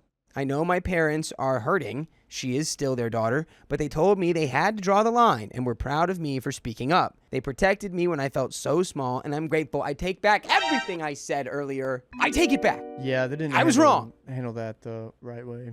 Although I would have liked to hear some kind of like, then they gave me a big hug. Nah, they just hate that this is a thing and just removed the bad thing from it, and now they're not going to talk about it. It never happened. Ooh, I think you're right, actually. They literally just did this like a logical, like was a business decision. They weighed the scales and they're like, the worst person here is Bianca, so then we'll be mad at her, but we're not going to really be emotional about this. This is just a logic decision. 2 daughters. No, we only have one. We only have one daughter. We've always had one daughter. Only had one. Only ever had one. Yeah. Bianca, I've never heard of that. So, as for River, I saw him at school Monday. He looked happy to see me like nothing had happened, which is insane. When he called my name and approached, I looked him straight in the eyes and said, we're done. We are done. And then I walked away without crying or flinching. I was just done. It still hurts, and I have nightmares every night and moments where remembering makes me sick, but I won't let this destroy me. As Judge Lauren Lake once said, the best revenge is success. Shouts out, skis, Wow. to that lady. I love that mid-story. Never have we ever gotten that before. Just like Judge Larson once said. Judge Lincoln Lawyer once said, all right. I fully intend to live by that mantra. 2 months from now, I'll officially be a civil engineering graduate. That's where my energy will go, rebuilding myself, proving that betrayal doesn't break me, and it redirects me. As for Camilla, I haven't seen her again. I heard she dropped out after her parents found out and disowned her. I didn't expect that, and while I didn't contact them directly, the truth found its way. Actions have consequences. I'm healing slowly, painfully, but getting there. Thank you to everyone who reached out. You reminded me I'm not alone. And there's a final update. Golly, dude. Golly. I think the parents could have gone about this better and not abandoned their child. And I think everything else, you're not going to talk to your best friend anymore. I know that for a fact. And telling River you're done. I'm surprised that when Bianca got kicked out, she didn't hit up River's phone, said, hey, this is what happened, you know? What, the boy? Yeah. Like, why did Bianca not hit up River and be like, hey, can I stay at your place? Or I got caught or yada, yada, yada. I don't know. It seems like they're literally acting like it didn't happen. Like it's like a little, hey, so that That was crazy, right? Dude, when now you I'm saw those thinking- ghosts, Now I'm thinking, like, did it happen? you took too many Benadryls, babe. Yeah, you tried to hoagie down. Not the hoagie down And if again. you don't know what the heck I'm talking about, you need to watch our stream from yesterday, August 12th. 1986. A great day. Yeah. Final update. I saw Camilla's post and replies last Wednesday, the day I'd planned to update you, but I lost courage. Reading it broke me in ways I didn't think I could still break. And by the way, you can listen to full episodes with stories just like this one on your favorite podcast platform. Just search OK Storytime, and you can listen to all the stories we've told under the sun. Just tap on your phone with your little fingers and search our name. Yeah. Let's just finish this story. Do I deserve this? No. Depending on the karmic, retribution of your previous lives, You didn't. maybe. But If I you would say believe it. no. Yeah, you did not deserve this. Your sister didn't deserve this either. Was I really that naive and easy to betray? I gave him everything except my body, my time, my unwavering love, my emotional support, my care and attention. I was the one helping him with his toughest assignments when he was struggling, working on his projects until 3 a.m., supporting him through his demanding internship, and listening to all of his family problems for hours. When he needed someone to vent to lean on, to celebrate with, I was always there without question. Always. Why did she pretend to care about my feelings and offer advice about my relationship while she was actively destroying it from the inside? Why does it feel like everyone around me knew what was happening except me? Should I look for answers, or will finding the truth hurt more than help?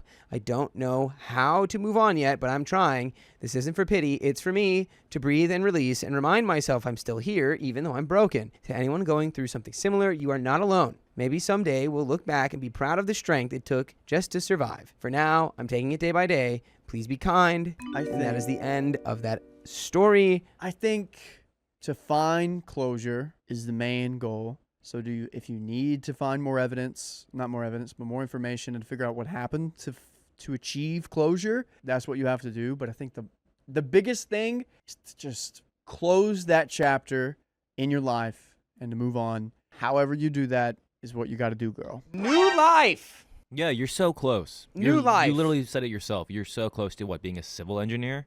Yeah. New life. Focus on your schoolwork.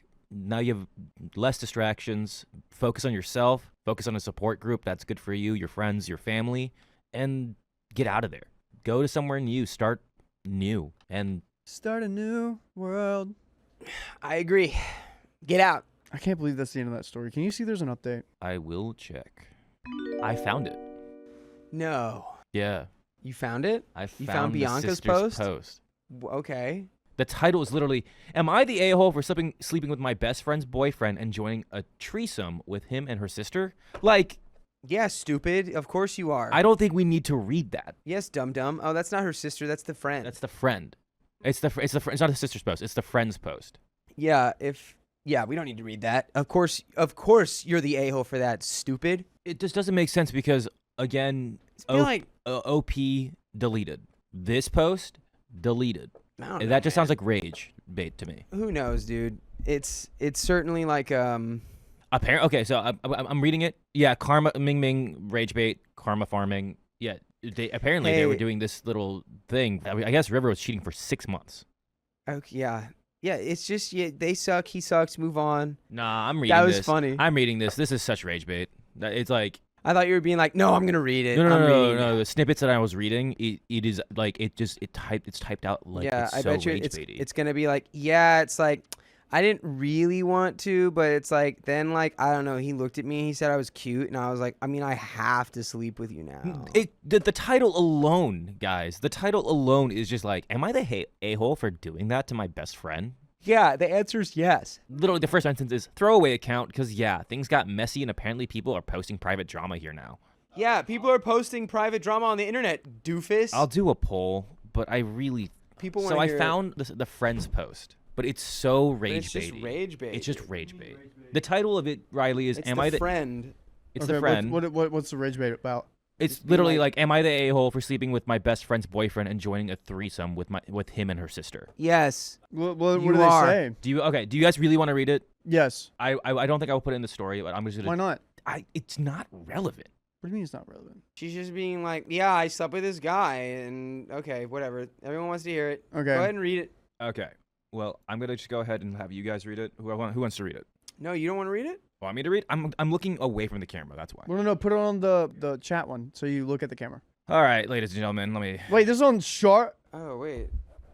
Yeah, because the original post was on there too, but the original post is This deleted. just feels like someone trying to get on that. I don't know. I'm just gonna hold on. Read it. I want to rage. Stop it. Why would you want that? Why would you want to rage? That's not cool. We found out that he was cheating for 6 months.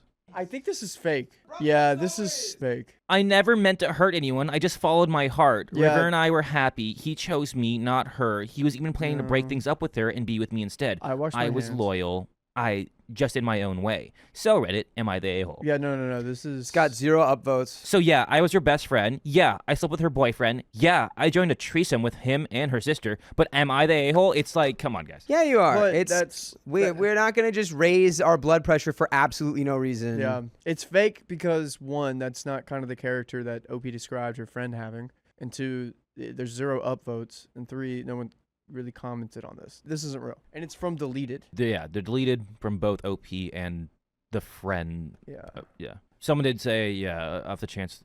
On Yeah, the this is- off chance this is real. Yeah, It's this like, is yeah, not real. nobody is this dumb, It- right? It Come literally on. reiterated. This is what it did. It reiterated what happened in the story, added a few things to it, and then basically confirmed what happened. It didn't say, but it didn't give us new information of, hey, I tried to reach out to OP and try to get things to work out. It doesn't mention anything like that at all. Okay. It's because it's also like throwaway account because things got messy, and then it says I'm Camilla. It's like, what are you talking about? Why you don't Yeah, even need to I'm throw away? Camilla. Like we know who literally you are. You're putting the names of literally the same characters. I'm Yeah. Camilla, Bianca, the sister's name, River. Yeah, you're not actually giving the real names. Yep, weird. Okay, anyways, we're going to get to the next story. I stood up for myself to my mother-in-law, and it made everyone upset. Stand up for what you believe in. I like that. This is also from our own subreddit. Ooh. So hopefully you're listening to us right now. I, 25 female, have been with my significant other, 28 male, for 3 years. We had our son 1 year ago. Ever since I had my son, my mother-in-law has been so overbearing and over-opinionated, and my significant other will not say anything to her. Wow. Yay. Yay. By the way, this comes from user Mayday Mommy. And if you want to submit your own stories, go to the r/OK Storytime subreddit, just like one of our own. When my son was smaller, she would tell us we aren't holding him correctly and that I shouldn't trust what his pediatrician is telling me because she had had 2 kids and she knows better. She criticized me for getting my son vaccinated and always makes comments about things I'm doing or not doing. We only see her maybe twice a month, so I usually just bite my tongue and tell her I got this and walk away. But this has been happening for a year now, and I've expressed countless times to my significant other how this makes me feel like she thinks we're incompetent and that I'm constantly on edge around her because I know she will say something to me at some point. Yet, he still hasn't had a conversation with her about it. Yes, I could have said something myself, but I feel like he should be the one addressing her because that is his mother. So, yesterday my mother-in-law came over. My son was napping and she was making food for my significant other, so I decided I would go get my nails done. Before I left, she brought up my school. I'm getting my CNA certification and I'm going back to be an RN. She started to go on about how with the degree I'm going for, I would still be under a nurse, and that was it for me. I just said, okay, I'm gonna go now. I stood up and went to get my shoes to go. My significant other stopped me to tell me how incredibly rude I was being and that it was unacceptable. I think we got a mommy's boy.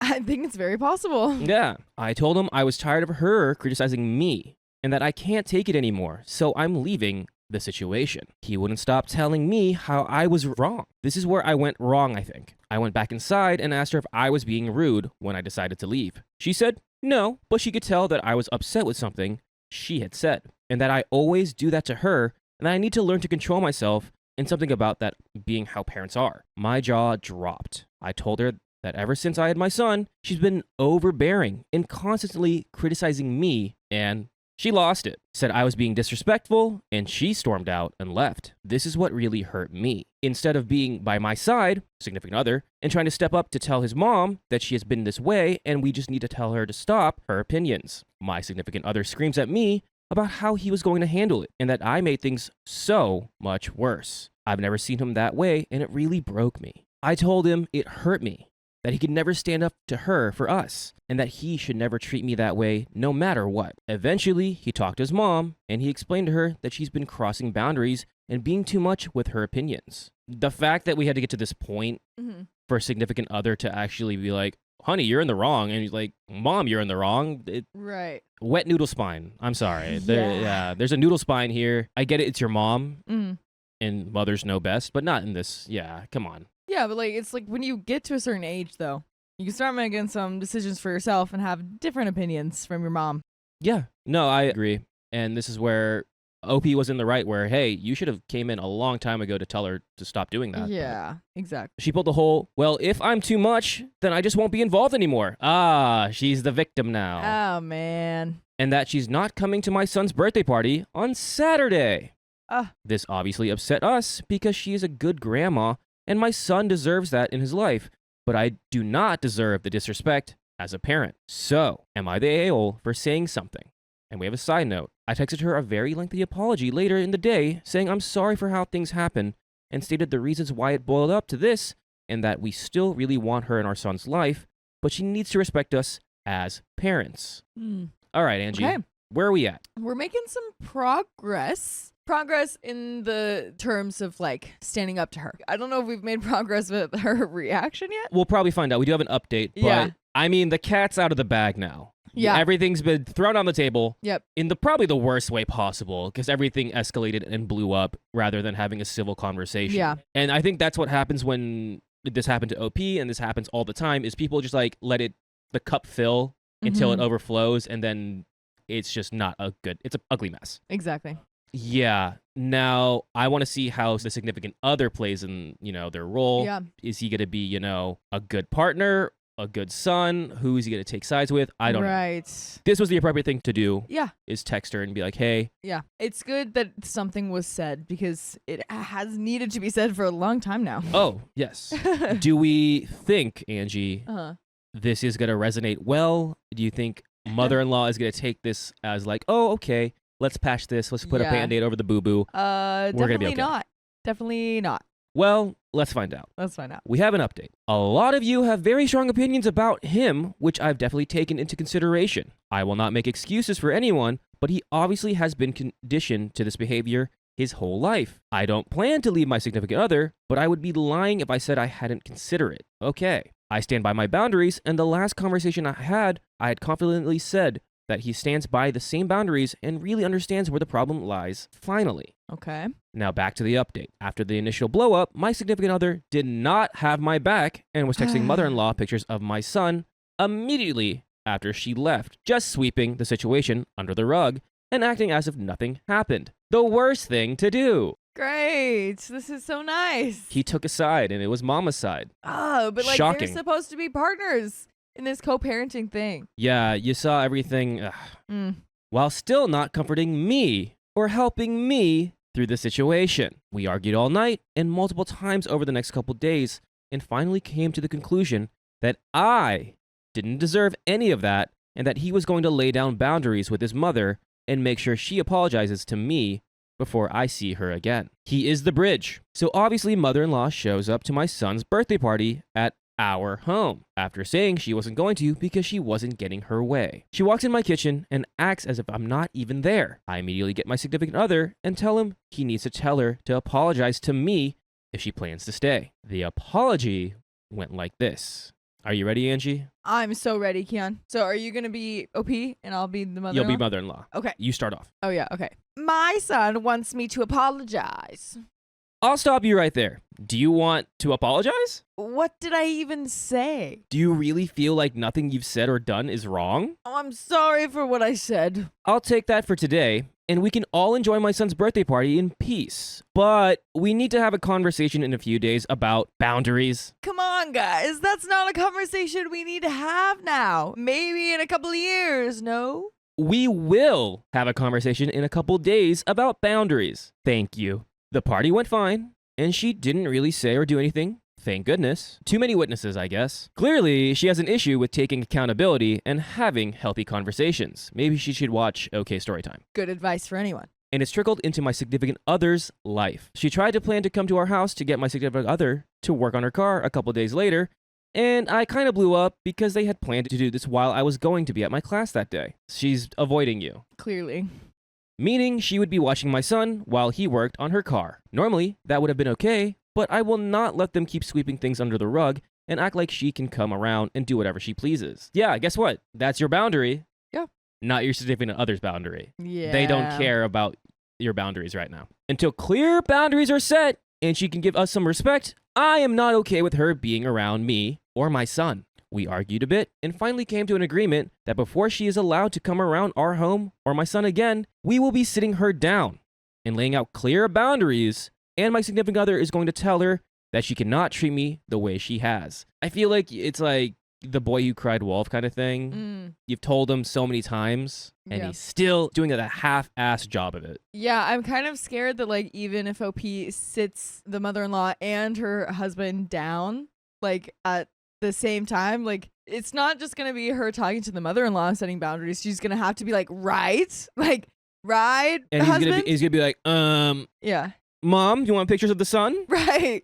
Like I feel like it's not gonna be as successful as she wants it to be. Yeah, at this point, do we just take out the significant other, aka mother-in-law's son, and you just have a direct conversation with the mother-in-law? Well, I think this is probably a good way to go because he's clearly not getting it. Like he's not accepting OP's boundaries. Yeah, the fact that you've said it countless times, or these are my boundaries, Yeah. and please respect them, and he said, Yeah. no. Exactly. So I think that it would be good for them to have a conversation in person, like not just with the mom. Yeah. And like with the husband as well. Yeah, let's find out. His perspective, again, OP's significant other, was that he felt like I was trying to cut her out of our lives, which is never my intention.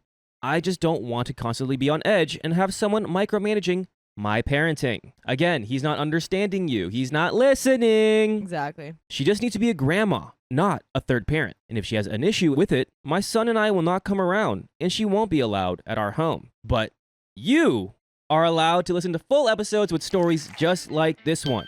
Just go to Spotify, Apple Podcast, or your favorite podcast app and search OK Storytime. There's a little bit left of this story. I feel like we've said our piece. Yeah. I know this is one of our family members, our community members. Yeah. Yeah. I forgot about that. OP, I feel like we've had stories like this. Your significant other is not respecting you. Your mother-in-law is not respecting you. Clearly, someone here's a mama's boy, and Yeah. you deserve the respect you want. You are a parent, and again, it's one of those things where you kind of learn through it. You can have some tips and tricks from mother-in-law. Yeah. Because honestly, like what you're asking for is not that much. No, it's Like- just saying, hey, this is my child. Yeah. I'm going to do what I want to do with my child. Yeah. I wonder if she can come at a conversation with a little bit of like sympathy, even if she doesn't feel so strongly, like Yeah. if she doesn't sympathize too much with the significant other, like if she can come to the significant other and be like, yo, how do you actually feel about this? And I mean, it seems like she has. Yeah. You know? I wonder how these conversations go and if it's coming like very strongly, if like, no, this needs to happen. Like, you know what I mean? Like kind of setting boundaries super strong like that. I wonder if you can come from like a softer spot and be like, it's just these little comments that bother me time and time again. And it's really making me anxious. Yeah, let's see if we have anything else in the story. This has taken a lot out of me emotionally, and honestly, I was at a breaking point. I wasn't sure if my relationship was going to survive this, but I truly feel like my significant other will stick beside me and we can fix these issues together. I hope so. It's taken a lot of my over-explaining things and feeling like a psycho to get through to him, which is exhausting and not fair to me, but I want things to work for everyone, and I feel it's worth it. I do not have a lot of faith in my mother-in-law receiving these boundaries greatly, but that's beyond my control, and she will be the one missing out. If not, I may or may not have another update after the conversation is had, but for now, this is where I'm at, and I can finally breathe a little bit better. We had not scheduled a day to sit down, but it will be happening very soon. Interesting. Dun dun dun. But that is the end of that story. I had a huge fallout with my sister, and now our parents are getting involved. They're gonna get divorced. My sister, 24 female, and I, 25 female, have had a relatively good relationship since leaving home. We've gotten along very well. However, when we were younger, we would argue a lot, and it would almost always result in her winding me up to a point that I lashed out, and I'd always be the only one apologizing. I always felt on edge and had to tread lightly when bringing up anything she might disagree with. We're also very different people, which adds to the problem. By the way, this comes from user, you can read it, and if you want to submit your own stories, go to the r/OKStorytime subreddit. The other week, we went on holiday skiing for a long weekend. Me and my partner, a friend of ours, my sister, and one of her friends. All was fine beforehand, and no signs of issues at all. We have quite a different sense of humor compared to my sister and her friend, which caused some awkwardness, but nothing major. To start with the theme, I was quite stressed in the car drive from the airport, as we nearly got lost a few times. When we finally arrived and my partner left the car to get the key for the hotel gate, my sister said, I don't know why he stays with you. You're so annoying. I'm quite used to these sorts of comments, so I just left the car. Then, over the course of the next few days, my sister just acted like we were there to serve her. She would constantly ask us to carry her bags or take them up to the apartment with no pleases or thank you. Our friend gave them a lift to get their shoes from the ski shop, and while her friends were super thankful and carried his bags, my sister didn't say thank you or show any gratitude whatsoever. Also, an example is that the coffee machine leaked all over the counter, and when I found it and raised it, she didn't make a move to help me clear it up. Just sat and watched. Another little thing was that we got coffee on the first day and they just left their coffee cups in the middle of the ski slope, just assuming someone else would clean up after them. Also, over the weekend, we had a tab set up where we'd add anything we spent, and the idea was to split it at the end of the holiday to save half. My sister did not once offer to pay for anything, even when we were scrambling to find our cards to pay for some drinks. She just sat there and watched her peasants fumble about. Added to this, when we went out for dinner, they ordered a $30 bottle of Prosecco out of the blue, which prompted us to deliberately pay separately, as we knew they would want to split equally. Don't get me wrong, me, my partner, and my friend all earn good wages, as does my sister's friend. However, my sister doesn't earn a lot, so we'd let a lot of the stuff slide due to this. This then came to a head on the last day. In the morning, they mentioned the idea of getting a lift to drop their skis back at the hire shop. My friend and my partner were the only ones who could drive the hire car, and they said maybe, but they'll probably be going for drinks after skiing, so don't rely on it. It got to the end of the day and they'd gone for those drinks, so they couldn't give a lift. I said this to my sister and said that there is a free shuttle bus right to the ski shop that takes marginally longer than driving. This resulted in a massive strop, and she was really pissed off, which ended up with me telling her that it's their holiday too, and they're not here to drive you around. We then got the bus with them to sort their skis, suggesting we could go for drinks and food afterwards to make it less rubbish for them. They were both super quiet and grumpy. When finishing our drinks at the bar, they made a comment that they could just leave and not pay. Our friend went up to cover our drinks, and my partner made a comment to them that it was their round. They still hadn't paid by this point. They then walked off, and my friend didn't pay for their drinks, resulting in the bar owner calling them back to pay. Slightly awkward. Then, when they'd left us later, I added the car rental to the tab with the idea of splitting that equally. My sister then deleted it without any message. I asked why, and she replied that we could speak about it tomorrow, and she also asked me to get my partner and my friend to explain why they thought they hadn't paid for anything. They then settled their part of the tab after deleting rental car from the payment split. This really annoyed our friend, who then messaged in the group we had, calling it out and saying that her cavalier attitude was insulting. Nothing happened after this until the morning when my sister messaged saying she was really upset by the message and that she hopes I don't agree with it. She did also ask to meet up, but I felt backed into a corner of disagreeing with what my friend had said. I replied saying I don't want to fall out, but the way she's acted over the holiday has been really hard, but that we should just leave it and move on. She then came back to the apartment with her friend. Our friend had already left for skiing that day. Also, in the apartment were some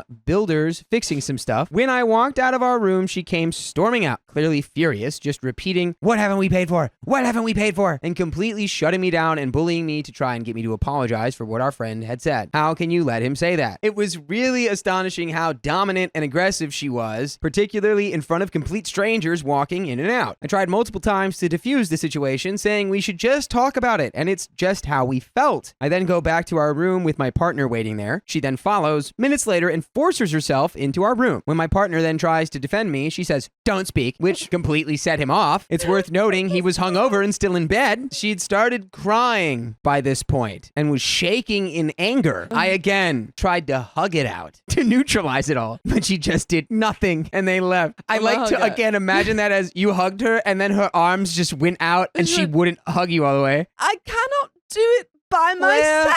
Where is my arm wraparounder? Where is my elbow bender? I do not bend my own elbows. I have not spoken to her since, but she went back home the weekend after and apparently was really upset about it all. I spoke to my mom extensively on the phone and she came to visit and we talked some more. I was quite clear in my position that I need an apology from her for how she spoke to me and my partner. I also talked more about how it's really a trigger for my mental health, and I think the way she used to treat me as a kid has really impacted my anxiety in my adult years. Now my issue is, my dad has messaged. He's coming over today to talk about it all, and I know they're going to try and get me to apologize or let it go completely. I feel like I need to stick to what I know is real and stand up for myself, as I don't want her to think that the way she acted was acceptable at all. My friend has made some good points. Here they are. I can't apologize for the way she made me feel. It's her problem, not mine. I can't apologize for the way other people were made to feel by her. Again, that's her problem. My love for my sister isn't unconditional. I deserve to be respected by my family as you would a friend. I'm incredibly nervous about speaking to my dad. He won't admit it, but my sister has him around her little finger, and she is totally his favorite, a fact I've come to terms with. But I worry this will cloud the chat later. Just looking for some general advice. Am I doing the right thing? There's an edit here. I forgot to mention that she did transfer their share of the bill for the rental car later that day after they left, but no message accompanying it. There's a second edit. I ended up meeting with my dad. I know a lot of you felt I shouldn't have, but it felt like a bit too late to call it off given he lives an hour away,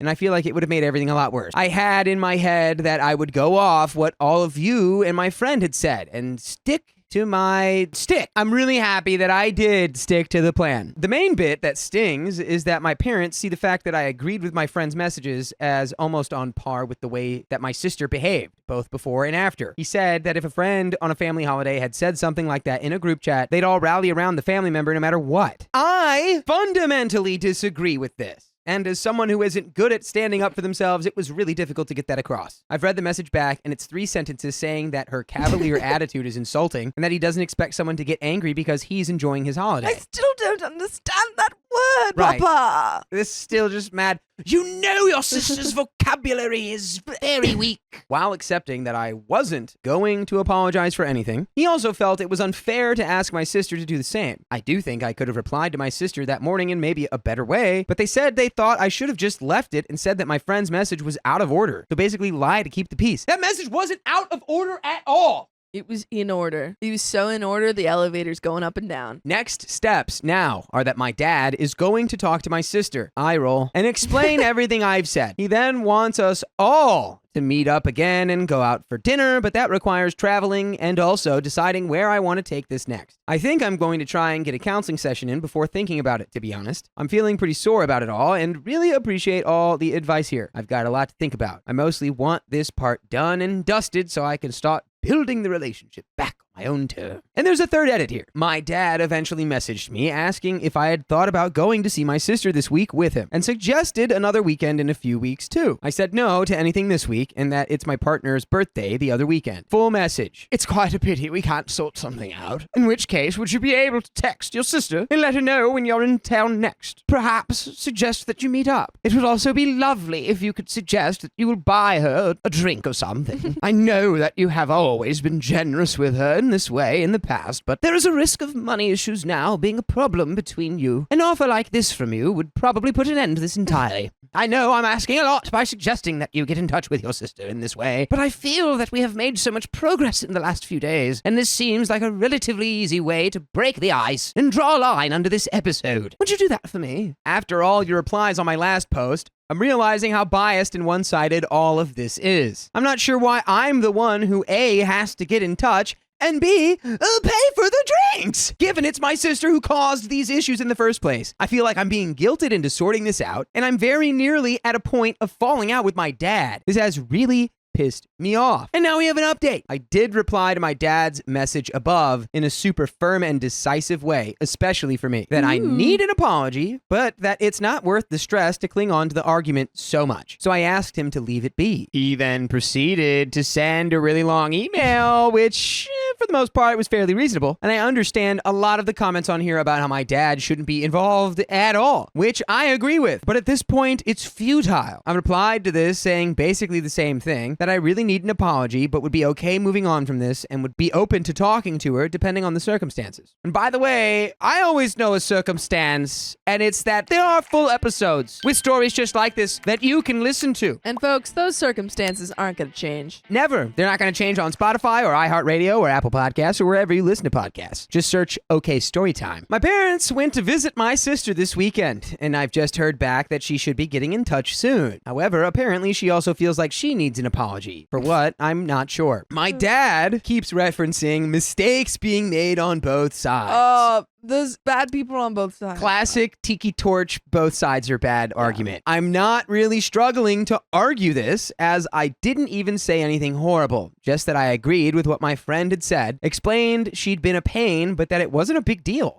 and not worth falling out about. I haven't had the chance to get to counseling yet due to work restrictions, but got some flex this week, so hoping to get moving soon. Appreciate that there will have been mistakes made by me in this process, but overall I'm feeling relatively okay about it, as it's the first time I've really stood up for myself and not backed down straight away. And that is the end of that story. And I'm proud of you, OP, for doing that. I'm proud of you, OP. With all this top-down pressure on you, You got a little to rowdy. just relent, you held your ground. Mm-hmm. You stood Stand your strong. ground. You Yeah. did a brave heart. I refused to spend my birthday with my sister because of the thing she did. What did she do? I, 59 female, have one sister, 61 female. I will call her Leah. For context, we're half sisters, but grew up together and never considered each other as anything but full sisters. We share the same mom, and my sister and my mother are very similar personality-wise, and trust me when I tell you, this is not necessarily a good thing. By the way, this comes from No Lengthiness 8895, and if you want to submit your own stories, go to the r/OK Storytime subreddit. I was close to my sister growing up. She was thinner, prettier, smarter, and always appeared more put together than me, and I worshipped the ground she walked on. She was also the responsible one and got the perks for this, such as a brand new car at 16, going on school trips, and had nicer clothes, shoes, and stuff. I wouldn't say she was the golden child, but as she was the eldest between me and our cousins, she was the one everyone looked up to and everyone deferred to, especially me. I, on the other hand, was the overweight, weird, socially awkward kid, a total pushover, people pleaser, and easily manipulated. I constantly got picked on and bullied, both at school and inside my family. Dang. My sister could at times be both my greatest tormentor and my biggest advocate, especially against my mother, who was, hands down, the person who manipulated me the most. Though I was well into my adulthood and my mother had passed away several years ago, before it dawned on me how bad my relationship with my mother was. I stopped being close with my sister in her senior year of high school when she rightfully chose her friends over her family. I say rightfully because this is part of growing up and expanding your wings.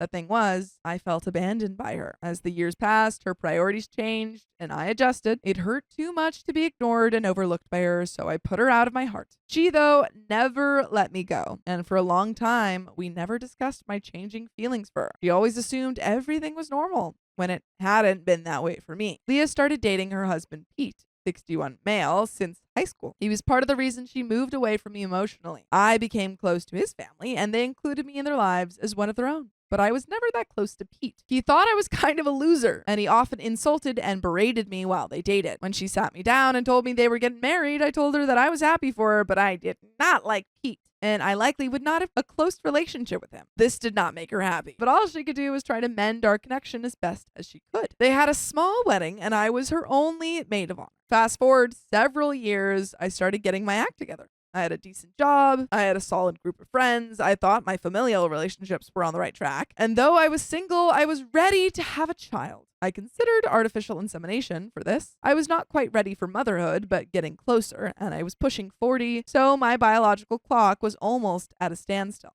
Leah and Pete hadn't had children, and my mother was the only one of her siblings that was without grandkids. Then she got the devastating diagnosis that she was terminally ill with lung cancer.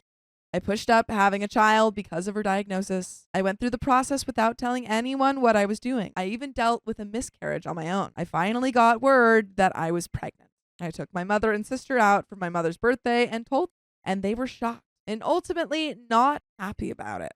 My mother even told Pete that he would likely be the one to raise my kid. I didn't realize how prophetic that offhand comment would become. My mother purchased a condo a few years before my son was born. She had me shop around with her for the condo. She claimed it was going to be her retirement home, but wanted me to move in it before she was ready to retire. Later, after she retired, she confessed that she purposely bought the condo for me, and that meant that I was now indebted to her. I knew this was another way of her manipulating me. I tried, before getting pregnant, to leave her, my hometown, and start a new life elsewhere, but it didn't work out. In fact, when the job opportunity that would enable me to move away from her and my sister fell through, she cheered loudly when I told her that I didn't get the job and listened to her happily crow away while I cried, feeling horrible. I was stuck. After the baby was born, she told me that I needed to sell the condo and move in with her so she could be with her grandson Adam until she passed away. So I did just that, and she complained constantly to my sister about me pretty much every day until she passed away. But I dealt with it, and also with undiagnosed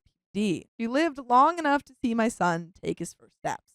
She started to get sick on Christmas Eve and was sick all through the holiday. It was awful. Now I was stuck in my childhood home. My work situation and my mental health became erratic once again. My sister took over the role of being my harshest critic. She let me live rent-free in my childhood home, which she now owned, and I struggled, which made my parenting of Adam suffer. Leah and Pete criticized everything I did with Adam. I'm not saying all of my decisions were great, but I couldn't catch a break. Then when Adam was 4, I had a real setback with some career and financial decisions and my undiagnosed mental health issues, and I had a small breakdown. I was worried I would hurt Adam. That was the last thing I wanted to do. I asked Pete to come take him. I checked myself into a mental hospital, but they didn't help me at all. When I returned, I had no job and I lost my son. Leah and Pete decided to keep Adam. Hey, Which you don't honestly- just get to decide that though. That's Well, yeah, just no, crazy. of course not. But I doubt OP could adequately fight to get back her son when she literally just checked herself Right. into a mental hospital. Fully agree that maybe that's where we're at here. Yeah. But like, I know crazy. it's awful, but like it's yeah, like at the end of the day, I do get that. Yeah, I agreed because I needed to get myself back on track. It was only supposed to be temporary, but they decided they wanted to keep him permanently. I was told that if I fought them in court, they would win because these were two people who made 6 figures each, had a stable home, and could give him the stability that I, a single mom, barely making above minimum wage and living rent-free in my sister's house, could give him. This was a battle I knew I would lose, but I never gave up custody or granted them guardianship. I was told that if I did, they could keep him from me permanently. Leah would claim she would not do that, but my gut told me otherwise. I became more the fun mom for my son while they were his disciplinarians. Adam and I grew closer over the years, and my home was his sanctuary, his soft place to land where he could rest, relax, and breathe.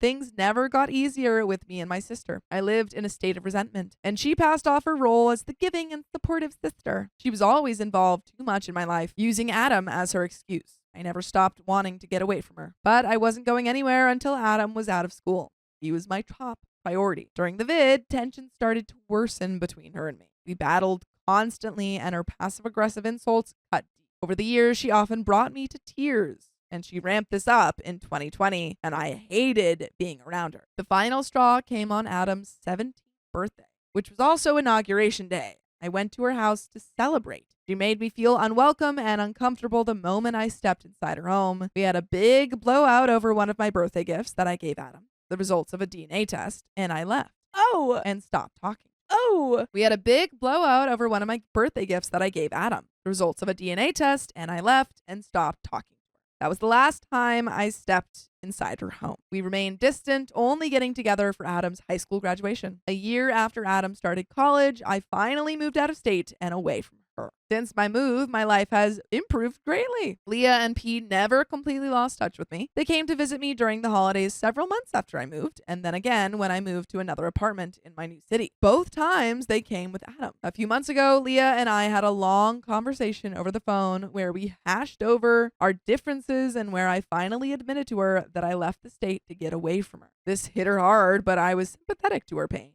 And for her sake, and for my son's sake, I decided to leave the door open on our relationship. She and Pete came to visit, just the two of them, about 2 months after we had our 4-hour-long phone conversation. You have long context of my contentious relationship with my sister. Now to the topic at hand, my birthday. First, I am not great about celebrating my birthday. Many of them haven't been the greatest over the years. Most were non-memorable. It's the milestone birthdays that needed to have significance but always fell flat. I remember ordering an amaretto sour for my 21st birthday. I can't remember for the life of me what I did for my 30th. It was obviously nothing spectacular. On my 40th, I rented a cottage in Indiana by Lake Michigan and invited my family and friends to come celebrate. The cottage was the party house with a huge backyard and pool. Adam was a year and a half. I remember that at one point that weekend arguing with Leah and Pete, I think it had something to do with Adam, and it was so bad that I was in tears. Thankfully, the guests that arrived saved me from being completely depressed, but I got through my 40th without too many scars. My 50th, I planned a trip initially just for me and Adam to go to Maine. Leah and Pete also wanted to go, and so I relented. And we made it a family vacation. They added a short stay in Quebec City. The trip started out pleasant enough, but as we went to Quebec City, the drama ensued. And it started with Pete being a knucklehead and my sister getting involved, and the arguments between the three of us were horrible and tear-inducing, and I wanted the trip to end. We called a truce, but when we returned to Maine for my 50th birthday, I didn't even get to pick the restaurant we ate at. My sister made the choice as she was paying, and it was somewhere Pete preferred. My option was sneered at. I was deflated, but I kept up appearances as if I did not. I would be considered ungrateful and then be blamed for causing more drama. Now, my 60th birthday is fast approaching. I've been contemplating taking a trip to New York City to see a Broadway show. Ooh. Or go to Newport and go sightseeing or take a drive in Virginia or the Gulf Coast. I plan to do this on my own. Celebrate myself. Good. Yes, do that. Adam starts his final year of college the week of my birthday, so he can't accompany me, but later I'm planning to take him with me to Europe for my 60th birthday and his graduation, a gift for graduating. That will likely be next May or June. Here's my dilemma. Yesterday, my sister texted me to check in and give me updates on my aunt, my mom's younger sister, and to see if I would like to come back to my hometown to see them for my 60th birthday. I would visit my aunt, who is in hospice and wants to see me, and they would plan a whole big event for my 60th. If things work out, I can also take my son to school to settle in for his final year. It sounded like a great option. But now, after thinking about it, I'm not so sure. I've been good keeping low contact with my sister. But you can keep high contact with us by listening to full episodes of stories just like this. Just go to Spotify, Apple Podcasts, or iHeartRadio and search up OK Storytime. But there is a little bit left to this story. Do you have any final thoughts? I want to just immediately be like, don't go. You had this perfect plan for your own little 60th. Aunt, you can go see your aunt on your own a different time. Like, it doesn't also have to be your birthday weekend. Oh, Pete, you can say no. I had plans set in my head for 60th drama-free fun birthday for a while. Now there is the monkey wrench thrown into my plans. I didn't promise her any answer yet. She wanted to pay for my plane ticket, but I told her I would drive. It's a 5.5-hour drive. I keep remembering past birthdays and how awful they were. I wonder if I should put myself through this again, but if I say no, this will stir up sour feelings. I feel stuck. Like, once again, my choices are being taken away or being made for me. She's a master manipulator and I'm a hopeless people pleaser. Would I be the a-hole if I refused her invitation? How would I go about doing so without muddying these murky waters further? Comments. Comment 1, you've spent 60 years sacrificing yourself and your happiness again and again because she or your mom told you to. Hindsight is a witch and you can't take back your actions, but you never should have left your condo. Your life and your relationship with Adam would look so different if you hadn't. They stole your son away from you by convincing you that they were the better option for him. You were right not to ever sign away your rights. They never had children, but it probably wasn't for lack of trying. So when you got pregnant, she saw this as her chance to become a mother. She had successfully manipulated you your entire lives and knew that it wouldn't take much to push the situation to her favor. A good sister would have done everything she could to help you cope with motherhood, not convince you that the best option for you was to give your child to her instead. You've tried several times to sever the ties that bind you to her, and you said it yourself. You've never been happier than when she wasn't in your life. But while your self-esteem is dependent on you being away from her, hers requires you to be a presence in her life, which is a wildly toxic dynamic that she is the sole beneficiary of. Now, regarding your birthday, you should visit your aunt in hospice. Ask Adam if he'd like for you to help him get situated for his senior year. If he does, great. Spend it with him and enjoy it. And then avoid your sister like the plague. You already know the answer to your own question. She'll make your day all about her again, and you won't enjoy it again. The definition of insanity is repeating the same action again and again and expecting different results. You've tried it her way before, many times. There can be a plan in place. She'll promise to honor your wishes in regards to that plan, and then she'll ignore them in favor of her own, and you'll be left hurting. For 60 years, you've allowed her to walk all over you. You've spent your entire life feeling inferior to her, and she's spent her entire life enforcing this. My guess is she's wildly unhappy in her own life and in her marriage. This is why she needs you around to put down and make herself feel superior by forcing you to feel inferior, which you are not. The best 60th birthday present you can give to yourself is to finally cut her out of your life. Write a letter detailing exactly how miserable she's made you feel your entire life. Give examples of all the ways she's dismissed, disregarded, and disrespected you in the 60 years you've known her. Tell her that for your peace of mind and because you finally decided that enough is enough, you no longer want her in your life. Also, if he doesn't know any of or all of this already, you should have a long, honest talk with your son about this. Apologize for not being stronger when they told you that you weren't fit to be his mother, for believing them and letting them bulldoze you. But make sure he knows that despite everything, you only ever did what you believe was the best option for him because you were so traumatized by their treatment of you that you genuinely believed their lies and manipulation. No doubt he's been told stories about you growing up in their house, and he may not even realize the extent of manipulation he himself could have been subjected to. Big hug to you. I truly hope you manage to break free from this unhealthy relationship with your sister. You are in no way inferior, and it shouldn't have taken you 60 years to finally understand that. OP says, I have had long conversations with my son. He knows the deal between the two of us. Unfortunately, he's been out in the middle of this ridiculous drama, but for far too long. He's even used it to his advantage at times, sort of like some children of divorce might do, by playing us against each other. It's definitely a twisted and toxic situation. I want more than anything to walk away forever from my sister, but because Adam is such an important part of both of our lives, that right now is not possible. He might go to grad school closer to me than to my sister in his current state. Things might change again when or if that happens. I do need to take some time to consider my next move because the last thing I need is to be drawn back into this mess, which may indeed be something she desires for whatever motivation or twisted reason she has, while I only desire peace in my life. And that is the end of that story. Oh, good God. You can have a relationship with your son and your sister can have a relationship with your son. Just be cordial. Yeah. It doesn't have to be pitting each other against each other. Don't talk bad about your sister to your son. I refused to reconnect with my sister because she made my childhood awful. Disconnect. Click. Trigger warning for familial. Hello, everyone. My name is Macy, 27 female, fake name. I wonder who it is out there. Ooh. Now, this ongoing life issue of trying to have a relationship with my sister is surrounded by a few crucial characters. I have two older sisters, Alex, 36, non-binary, and Eve, 31, female. My parents, I will just refer to as mom and dad, 65 female and 69 male, respectively. By the way, this comes from user Couscous79 from the r/OK Storytime subreddit. And if you want to submit your own stories, why don't you just go there and submit them? I've been through a lot in my life. To state things lightly, but no matter how bad it gets, I always try to just find a little bit of a bright side, no matter how small. Now, for a bit of backstory. Eve was the classic drama queen, always needed all the attention from my parents and others. If she ever had to share attention or heard something she didn't want to hear, she would fall to the ground, thrashing around, screaming until things changed. Last time I remember this performance was when she was in her 20s. I wish I was kidding. Now, my oldest sister, Alex, was such a kind soul, and not to go into any details because their struggles are theirs to share,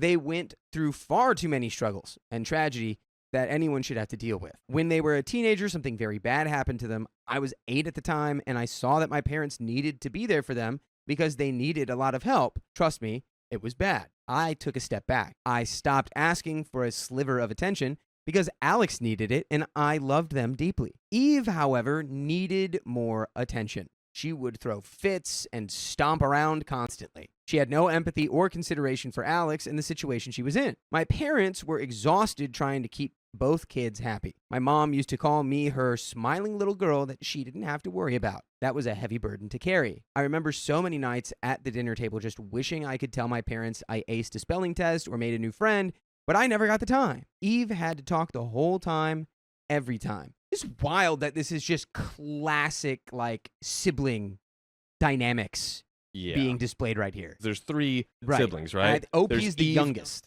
OP is and 27. who was the third Alex again? is the oldest sister, 36.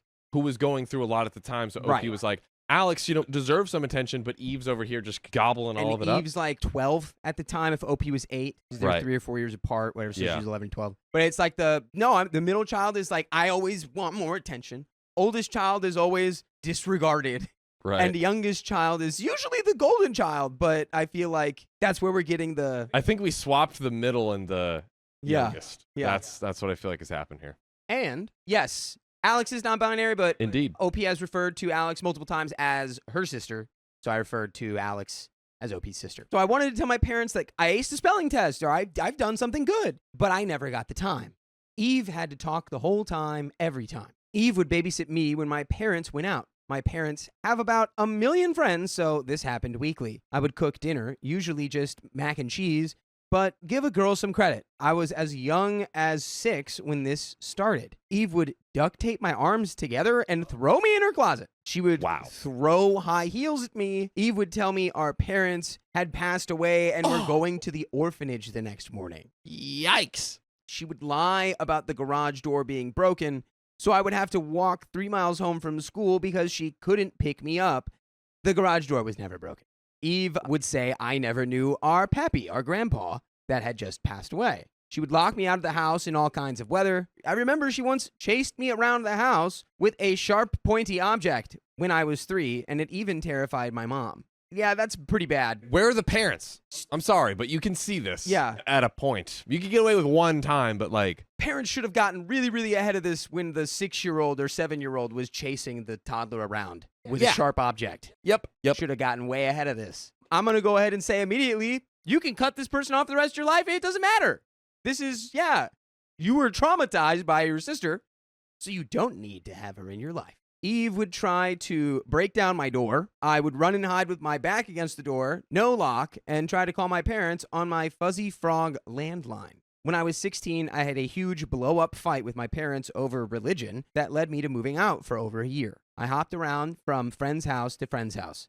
My parents begged me to come back for my high school graduation party they had planned. I was reluctant because it had not been a good relationship between us, but I decided to go while holding my best friend's hand. The second we walked in, I was shaking with nerves. We walked into the family room, and Eve was sitting on the couch in the middle of her 2 friends. She saw me and whispered to her friends, pointed at me, and laughed. I started to cry. Parents, you have to raise your kids. This is the one time I remember my mom standing up for me against her torment. She yelled at her to cut it out or leave. I learned that it was half my high school graduation party and half of Eve's college graduation party. Is that a thing? I had to split the money from friends and family with her, which made things quite hard in college. While Eve already had a corporate job, so she didn't need the money, I learned she used it to go on a beach trip with friends. So things got better when I was out of the house. I only had to tolerate her for holidays. She would complain about everything. My parents would ask me to come over early to help them clean their house for her arrival. Mind you, I was a guest. I rented my own house. Eve would walk in like a health inspector and find one thing out of order and complain. For example, "Oh my God, you didn't wash the bath mat. That is so disgusting." While she picked it up and immediately threw it in the washer. She would always insult me, and I found a great way to not give her a reaction she wanted. I learned it very, very young. Whenever she would insult me, I'd say, "That's fine, cool, whatever." Not feeding that dragon. I wish that worked. It sounds like it hasn't. You should wash your bath mats, though. I agree with the sentiment. Wash your bath mats. People don't wash bath mats enough. They're always nasty. Just get a new one. It's disposable. No, just wash them. They're like towels. Just wash them. Yeah, she's right. Okay, she's right. I wish that the play it cool approach had worked for you. It's the thing of when you have someone like this in your life, I view it almost as I can't change this person or their behavior, so I'll just give as little energy because there's, at the end of the day, what really can you do at a certain point? At some point, you have to say, "Silly baby. Your sister's a silly baby." Yup. So, my sister always wanted competition, and I wasn't interested. She would say she's tanner than me when she lived in a warmer climate. Okay, cool. Eve would yell at her boyfriend of 3 months, "Why didn't he buy her diamond earrings like mine?" My boyfriend at the time of 3 years got them for me for our anniversary. That boyfriend would just let her ridicule him day in and day out. Not the best fit, I would think, for my sister, but I still wish the best for her. I just don't want to be a big part of her life. So, Eve and her boyfriend got engaged. I'll call him Greg.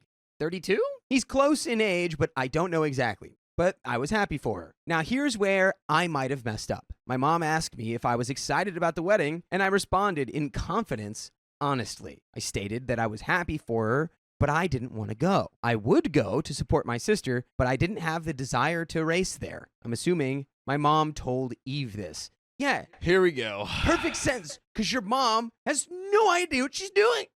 Sounds like no one has this whole time. She's not protected you, or it seems like have tried to like see and understand what is going on here. Pretty absurd. So, yes, my mom told Eve. You know, Eve. The level-headed, cool girl. Obvious sarcasm.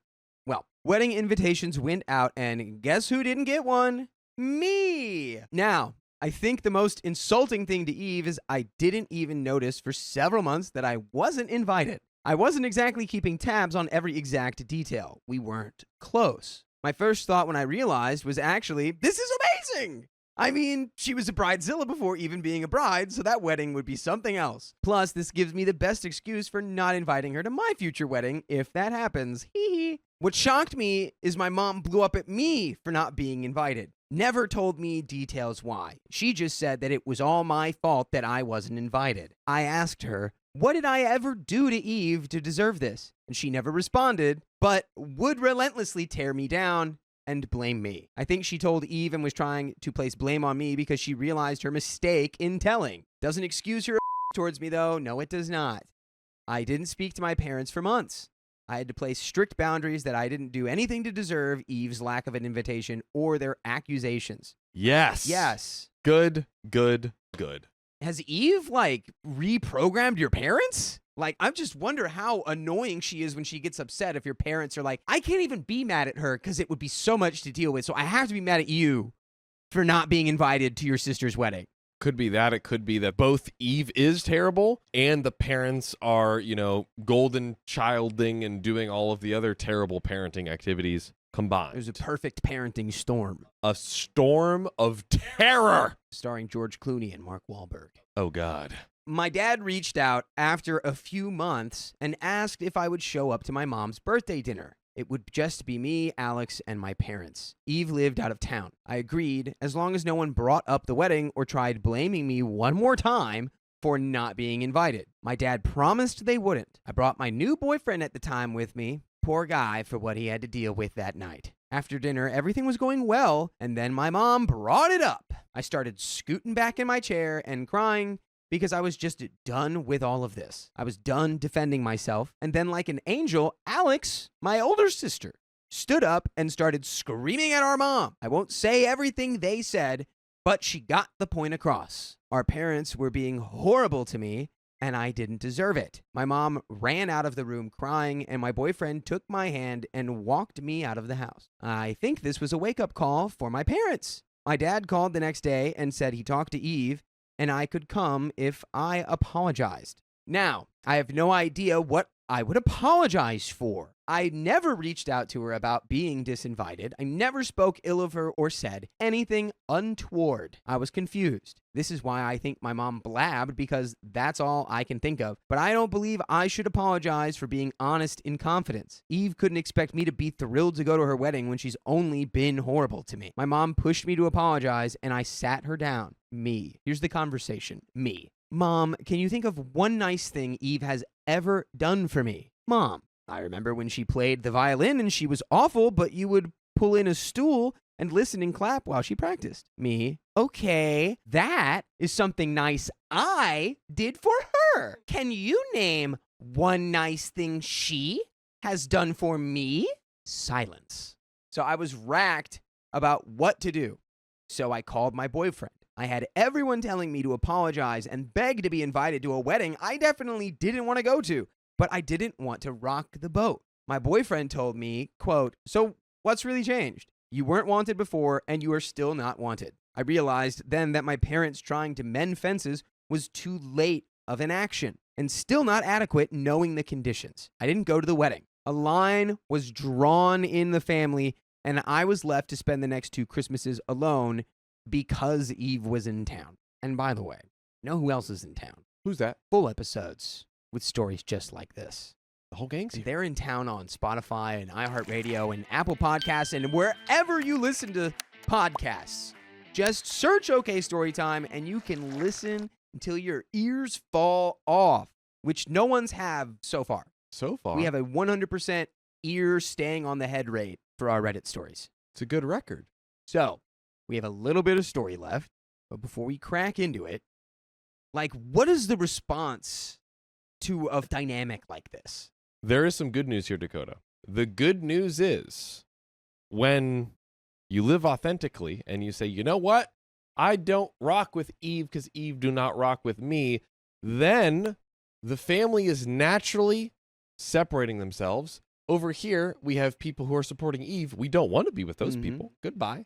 And then over here, we have people who are sane humans, and we do want to be with these people. So now we've gotten rid of these people, and that is actually good. That is the good news in the situation. Yeah. The unfortunate news is, Christmas is alone and whatever other chips fall from that. But at least now you know who the people are that you don't want in your life. Everyone who has sided with Eve, unfortunately, including your parents. It You really have the sounds like clarity. you've had that clarity the whole time, but your parents have probably turned you into the scapegoat somehow.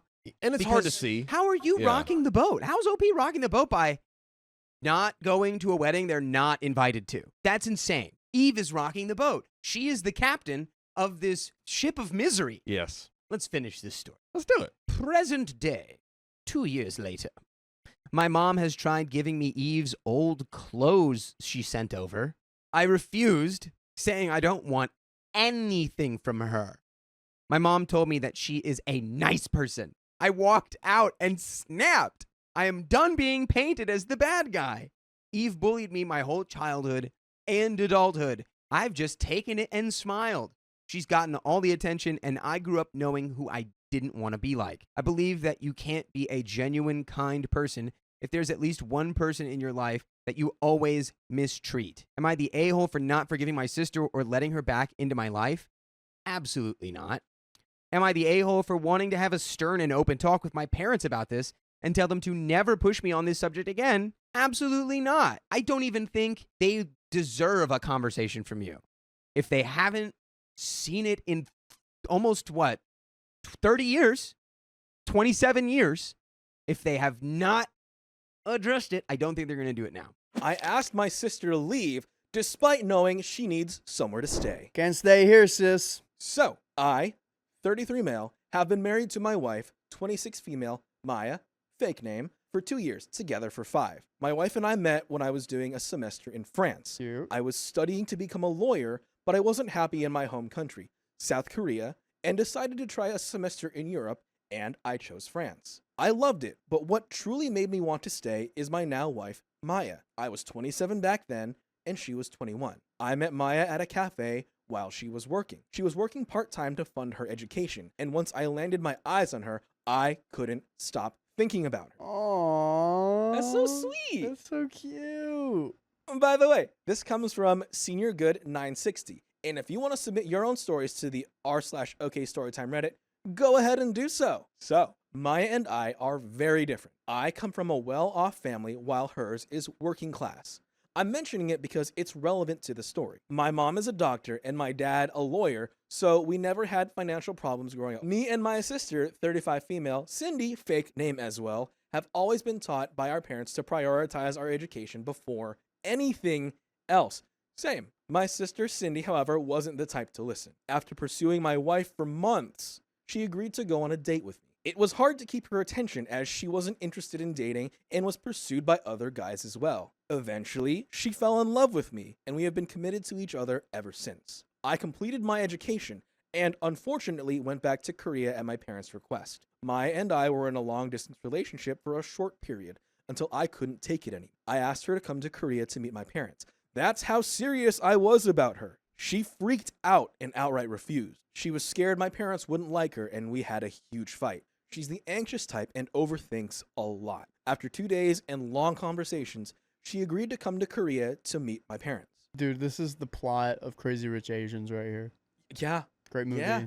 Except it's Malaysia, not Korea, but it's the same kind of like obsessive having to like impress the parents for status. Mm-hmm. At that time, she didn't speak a word of Korean, but her English was, and still is, on point. I arranged the meeting with my parents at a nice restaurant, and my sister was present. When we walked in, my mother's eyes widened because she didn't expect my girlfriend to be black. Maya was born and raised in France, but she's 100% African. When I told my parents I met a girl I liked in France, I should have known they'd expect a white girl. Oh, gotcha. So, Gotcha. yeah, there's a lot of colorism in Asian cultures. I know, like, even within your own culture, like, that's why there's a lot of emphasis on, like, skincare and paleness and, like, Yeah. not being in the sun. That's why you see a lot of, like, Asian cultures, like, hiding in the shade or wearing hats or having parasols. Like, Yeah. even within Filipino culture, I know there's the idea that, like, pale is more beautiful. I think largely because of, like, the Spanish colonization and all that conquest trauma that we have to deal with Gotcha. generationally and are still dealing with. Yeah. So this So is, there's I probably think, that dynamic that they're gonna have at dinner, but there's a the lot parents of are that gonna there. overcome it and see her as another person, and that's not gonna be a absolutely. problem. Absolutely. We love a happy ending on OK Storytime. We Exactly. love happy endings here, don't we? Yeah. That's what I'm think's gonna People happen. can change for the better. It happened in Crazy Rich Asians. It can happen here. Boom. Nonetheless, the meeting went great. They asked questions about her education, her parents, her family, etc. I could see that she was nervous, but even though my parents were a bit reluctant of our relationship in the beginning, they accepted her and we got married. The thorn in my foot was always Cindy. For a reason I never quite understood, she never accepted Maya.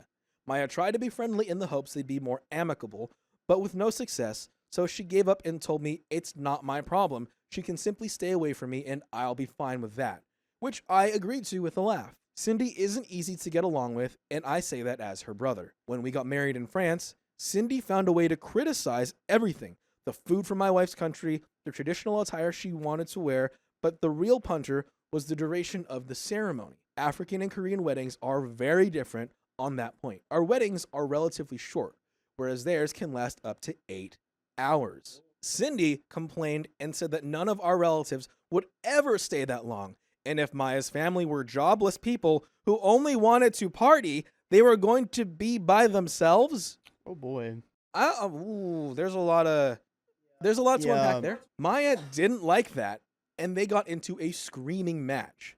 At the end, my mom told Cindy to apologize because it wasn't her wedding and that she had no say in the planning process. Again, what is it with, like, wedding planning that brings the worst out of people? Attention. Spotlight. True. Spotlight's not on me. I'm gonna scream. After the ceremony, my wife and I applied for her visa so she could come and live with us in Korea. It was a really hard decision for her, but her mom convinced her that she had to because now you're a married woman and you have to follow your husband. I didn't agree with that, but my wife still decided to come live with me. When we informed my family, my mom was really happy about it, but my sister said, so it's one more of those foreigners marrying their way to Korea. Oh my gosh. Oh, Cindy, what's wrong, girl? Who Dude, hurt this is you? what I thought Cindy was. I thought Cindy was the type that doesn't think traditionally.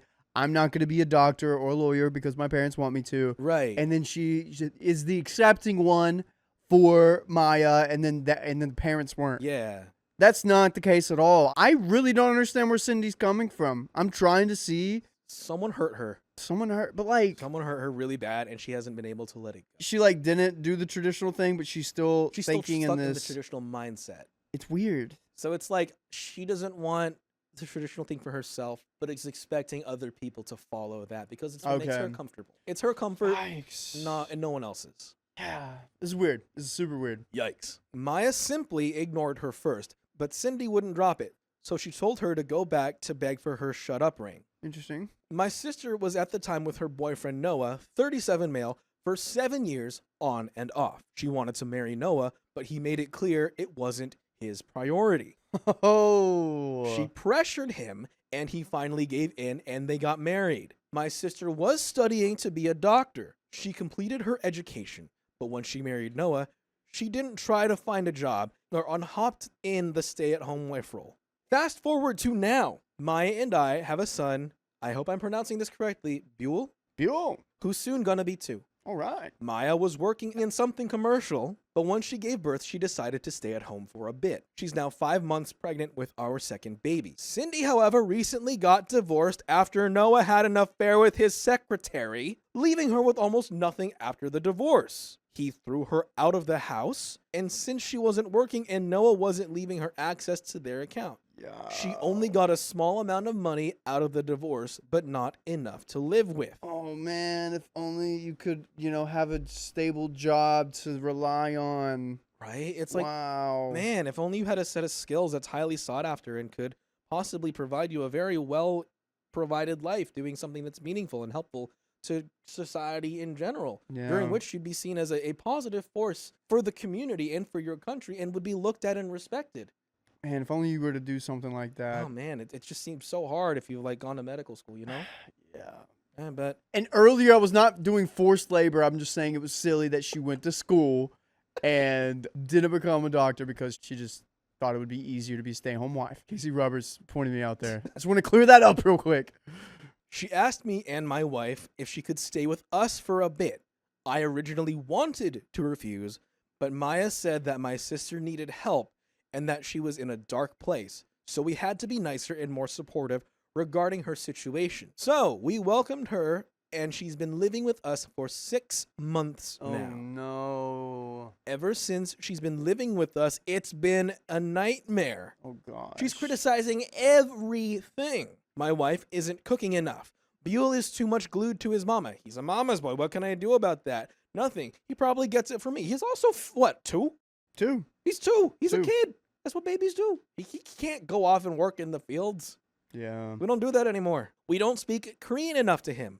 She doesn't want to eat African food. Maya isn't dedicated enough to her husband and son, etc. Maya always put up with it and told me she was probably depressed because of how her marriage ended. She's always tried to be understanding, even though my sister's behavior has taken a huge visible toll on her mental health. The situation has been a lot worse ever since Maya got pregnant. She was extremely upset and tired, and we didn't understand why. Once we found out she was pregnant, it made sense. The taking care of the house, the baby, and my sister was too much. I hired a housekeeper so my wife could focus more on her pregnancy and have more time to herself. Cindy complained that I was spoiling her and that she should be used to doing all of that because women from the working class have 6 children, work, and take care of everything. Okay, Cindy, what is your problem? Dude. There's a lot of like prejudice here. Yeah. And a lot of just like looking at stereotypes, which is not warranted at all. Yeah. Someone had to have hurt her or like Yeah. gotten her into this mentality, which doesn't excuse anything at all. But it's like, And I think, having her in your house, you did the angel move, you let her in. yeah. After 3 months of this, you're gone. You got to be gone. Yeah. You're bringing my house into a nightmare and you're criticizing everything my wife's doing. You can't be having that. I understand Opie's her brother, Yeah. but the fact that this isn't your house, they're doing you a favor. Where do you Yeah. feel? I mean, I understand where she feels the entitlement, but also at the same time, where do you get that entitlement? Where are you getting that audacity, Cindy? Exactly. She said that Maya was lazy and that I was spoiling her. I couldn't take it anymore, and I told her to mind her own business, that I wasn't going to take advice from a pick-me who wasn't capable of keeping her marriage despite being male-centered. Oh. It was mean, I know, but I was tired of her criticizing my pregnant wife in her own home. Cindy called me cruel and went back to her room yelling profanities at me, but I couldn't care less about it. What really set me over the edge was 2 weeks ago. We were having dinner. My son was having a sleepover at my parents' house, so it was me, Cindy, my wife, and the housekeeper. The housekeeper was serving us dinner, and Maya filled her plate with various dishes and side dishes. She told the housekeeper to stay and have dinner with us since it was late at night and that she wouldn't be able to finish it all. She tried to protest, but Maya insisted she'd share a meal with us, so she grabbed a plate and went back to the table. We were eating, and since Maya eats for 2 people, she was eating more than usual. Cindy smirked and said she should slow it down because she's only 5 months pregnant and that she'd soon become a whale. Maya put down her spoon immediately. Our housekeeper said it wasn't true, that she needed to nourish both her body and the baby, and she put both fish and meat on my wife's plate. Cindy said that no man wants to parade with a whale on his arm, and that my wife should be more self-conscious of the way she looks. Cindy knows that Maya has been insecure about her weight and overall appearance since the second pregnancy. I could see her eyes fill themselves with tears. and she left the table and I lost it. While I could hear my wife crying in our garden, our housekeeper trying to calm her down, I was straight up yelling at Cindy and told her to get out of my house. That is crazy. You know what else is crazy? What's that, Matt? Listening to full episodes just like this, going on to Spotify, Apple Podcasts, or your favorite podcast app and searching OK Storytime. That would be crazy, That's but not out of wild. the realm of possibility. Yeah, also, I was really sidetracked by the brief mention of the housekeeper and garden.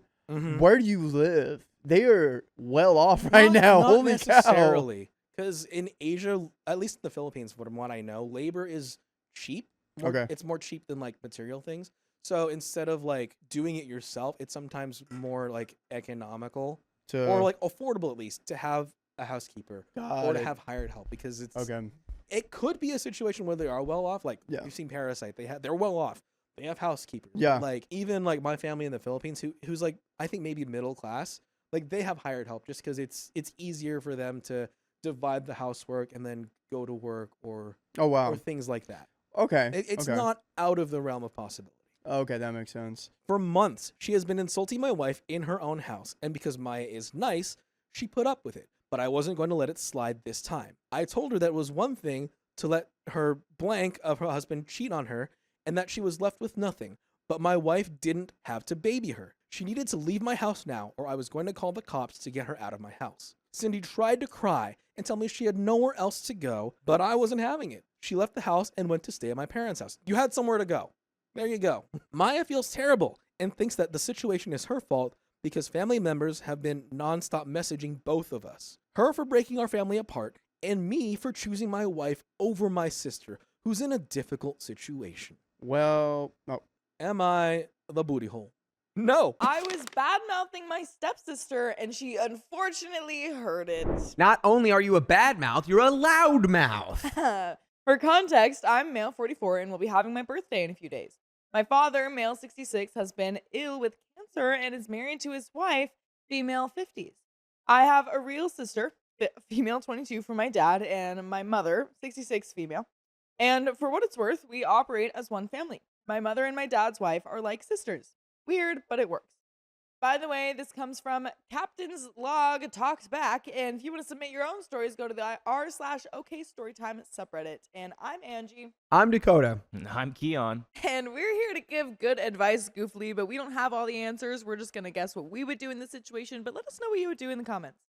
So OP says, so my dad's wife has a daughter, my stepsister, female 34, who oddly enough has a birthday just before mine coming up next week. We will call her Daff. She said years ago to some donor at her old job, we don't use step in our family. These are my siblings, when explaining why she had a different last name. This was before she changed her last name to ours. Daff isn't like us. Dad works in tech, mom works for the state, and dad's wife works in human resources. We're practical and level-headed. Daff is a feeler. She gets upset over the simplest thing. When dad got sick the first time, she was living at home with him and his wife, and apparently did something to piss him off. He lost it a little and yelled. She went to her room and closed the door, and he went into her room and gave the "It's my house, I can go where I want" speech. And he made fun of her for crying that she lost her job. I wouldn't call that a simple thing. I Yeah, would call that valid. that's I would totally cry for losing my job. Are you kidding me? Totally. That sounds so. It's just like, oh, look at you cry, baby. Where I'm unemployed. Where am I Yeah. gonna make my money? Yeah. Well, yes. You're just a silly lady. Look at you. Oh, man. She lost her job due to the pandemic and wasn't paying rent that month. He said she got dramatic and cried, got in her car and left, didn't come back until morning, and avoided him. She avoided him for over a month, paid rent through her mother only, and would not be in the same room as him. Dad was hurt because he had been with her mom since she was a teen. She treated him like she was scared of him. Well, she may be. Well, I We're mean, yelling at her, so... yeah. That Father's Day, Daff bought him a gift, but acted like she didn't want to be at the dinner and sat near her mom the whole time. She tried to make small talk with me and my sister, but I kept trying to bring the conversation to Dad, and she would just focus on my sister. She didn't have to be there. I joked, "You're an actress, right? Then act." when she said she was there because her mom asked and she didn't want to be there. Daff calls my sister and me her big brother and little sister, and I would never say anything to her face, but then Thanksgiving happened this past year and I got a little tipsy. Uh-oh, what's gonna happen on Thanksgiving? My sister is old enough to drink, and Daff came to the house and acted like she was happy.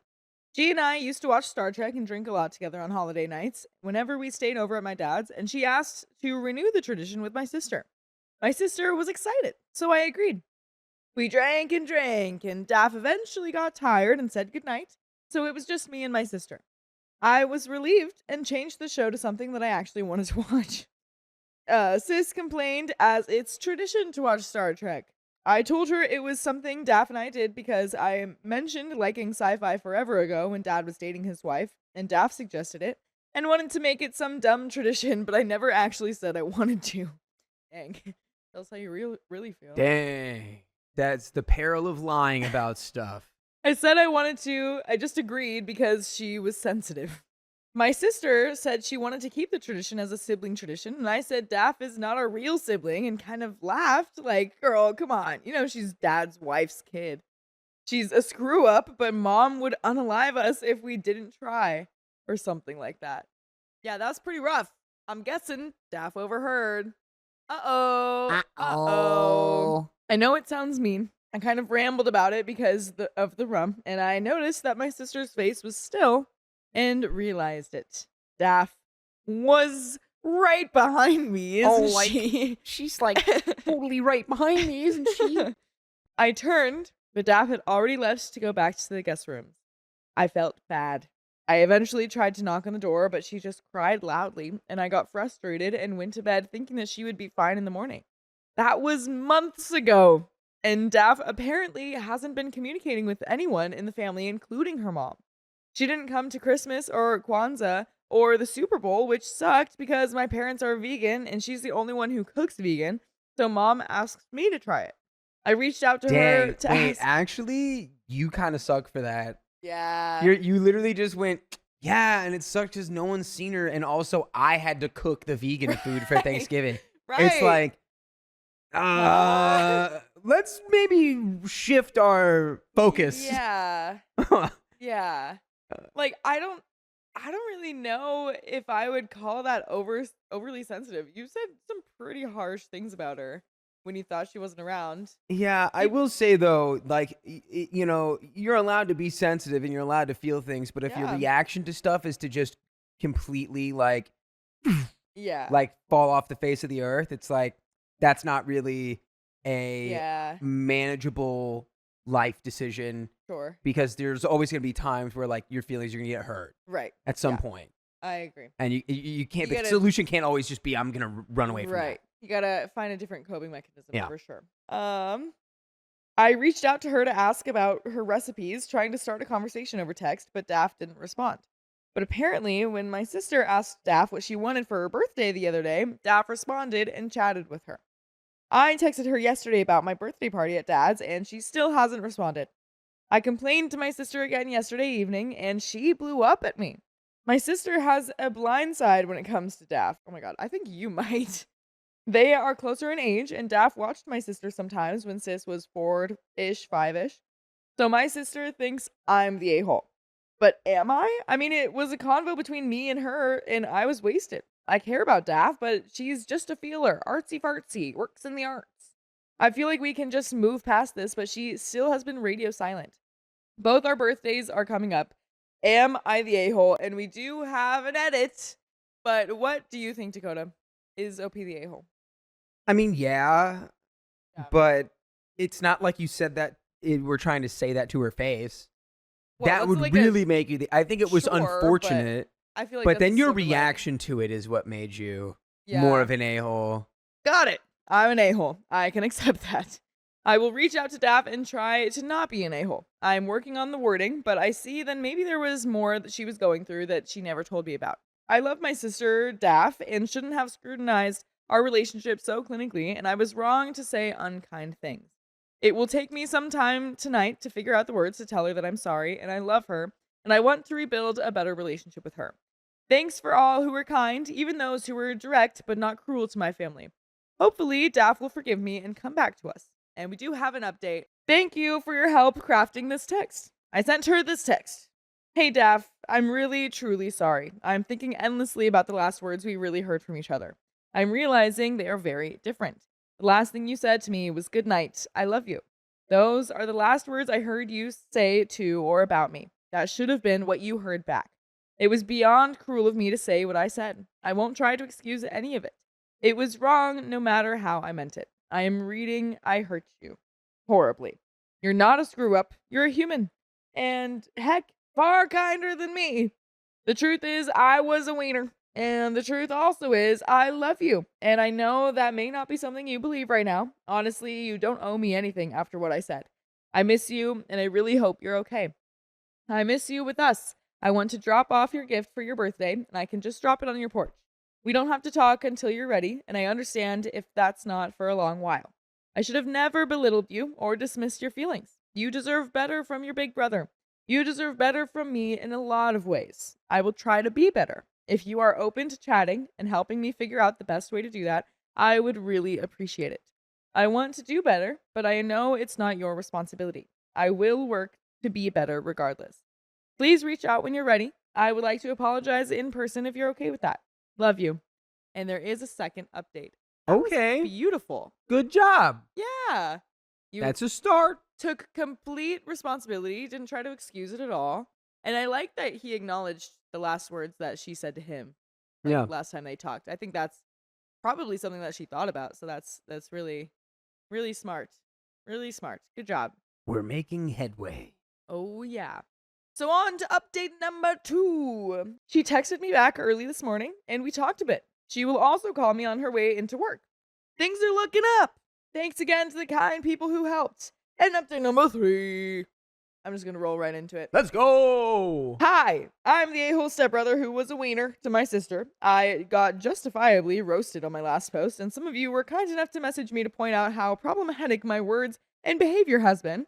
And in one discussion, the realization hit me that I have trauma and struggle to process emotions, which is a reason, but not an excuse. I reached out to my sister. I think we called her Daff. I was thinking danger-prone Daphne from Scooby-Doo because she's kind of a klutz. And not saying that to be mean, but funny. And she agrees. Wait, what? Daphne was a klutz in Scooby-Doo? I thought more so Velma was the klutz. Yeah, because she's always losing her Yeah, I guess glasses. she was But I the guess she klutz. was the nerd. She was the nerd. But he also said, yeah, danger-prone Daphne. Was that Ah, so yeah, she okay. is like she is the trap one. what He's Carly like, said. what is this mysterious square on the floor? I wonder if I should stand on it. the thing? Oh no. Not the trapdoor again. Daff texted back after my apology and said she was happy to hear from me and have an apology, and she invited me to her birthday party, which occurred last night, but wanted to grab a pint beforehand the day before. She was in a show, which I didn't know about before, but it was at a theater in our city near a bar, so she could meet me after. I decided to surprise her and got tickets for myself and my girlfriend. Woohoo! That's the perfect move. There you go. We saw the show, and you guys, Daff was bloody freaking brilliant. I am not one for theater. I usually get bored, but this was a comedy, and it was hilarious. Daff was one of the 2 leads, and I was laughing my butt off the whole time. My girlfriend commented that she never saw me so happy before. Oh, wow. Daff found us in the lobby and had been crying. She was so happy that we came, as usually she told me she had no one in the crowd from our family. Oh, dude, that's rough whenever that happens. Brutal. It meant the world to her to share her hard work with us. It occurred to me that we don't ever go to her shows or book signings. She writes books too. That Dad stopped going entirely years ago and talked his wife out of going almost every time. Oh my God. She was right. I gave my girlfriend a kiss to see her off, and my sister and I sat at the bar and talked. She was isolated. She was an only child and was so excited to get siblings, but I always seemed cold to her. Suppose I am. I come off as robotic and get teased to this day about it, but I usually wave it off. She said I was hard to pin down, and the tradition was her way of connecting with me, even if only annually. She said it was one of her favorite holiday traditions, and it broke her heart when I said I hated it. I took your advice and did not interrupt her or try to excuse anything. I only nodded. I won't lie. It's hard not to be a wiener. I had the urge to cut in and be like, no, that's not what I said. Or, hey, that's not fair. but this is the most we've talked to each other, so I kept my peace. Very smart. I was a horrible brother to her. She recounted many times when she felt I just didn't like her, let alone love her. She figured she was just sensitive because that's what everyone says if she ever complained and shoved down her feelings until she was feeling so bad about herself. My jaw hit the floor. I never knew this. I hugged her and apologized and cried like a moron for I don't know how long. I told her I loved her, but I suck at showing it and will do better. I apologized for all the harm, but saw saying sorry was not enough, and with her permission, I would like to be better. She looked happy to have an apology, but then skeptical about me doing better. I intend to make her less of a skeptic. I asked, how can I do that? And she suggested therapy. I laughed, but saw that she was serious, and I have an appointment this evening. And by the way, this evening, you could be listening to full episodes of stories just like this one on Spotify, iHeartRadio, Apple Podcasts, or whatever your favorite podcast app is. Just search OK Storytime. There's a little bit more to the story, but what are your thoughts? Not built for this era. She's like, oh yeah, you have problems like processing your own emotions and like expressing yourself like in real ways. Like you should go to therapy. Mm-hmm. And you're like, check out this dork. Look at this dork in her feelings telling me to go to therapy. Oh, you're serious? Yeah. Okay. No, I'll do that. Right. Oh, shoot. Okay. Right away. Booked and busy right away with therapy. Yeah, you should go to therapy. Yeah. If you're like, yeah, no, I guess I have trauma and I can't really ever express my emotions properly. You're like, Right. you're in need of a therapist. Yeah. Maybe, just maybe. There is a little bit more to this story. I have a lot of work to do, but intend to be a better brother and person. Thanks to everyone who helped me reconcile with my sister. She doesn't want to talk to dad yet, which I said I understand, but she is happy to have me in her life, and I am too. I also want to say I, for my own mental health, will not be getting in depth regarding my parents and will ignore rude comments about it. This has opened up the realization of past traumas, and I need to work through that before engaging in any discussion about it, because I know it can devolve into an unhealthy hole, so I will not participate. And that's the end of that story. I think that's a great idea. I think we need to figure out what our own feelings are and our own traumas are before we talk to the internet about it, because holy crap, they will have opinions. Everyone only has so much of a battery to like do that kind of stuff, or like how much there's like the buckets or the cups or whatever you want to call it. It's like if you're gonna get involved in someone's business, it better be somebody that you actually care about, and it's like there's like some level of weight there. Weight or influence you can have on them. Yeah. I agree. Well, that is the end of that story. That is a cursed episode all the way around. A cursed episode. But guys, into that episode. If you love us, make sure to subscribe. We love you, And see you tomorrow.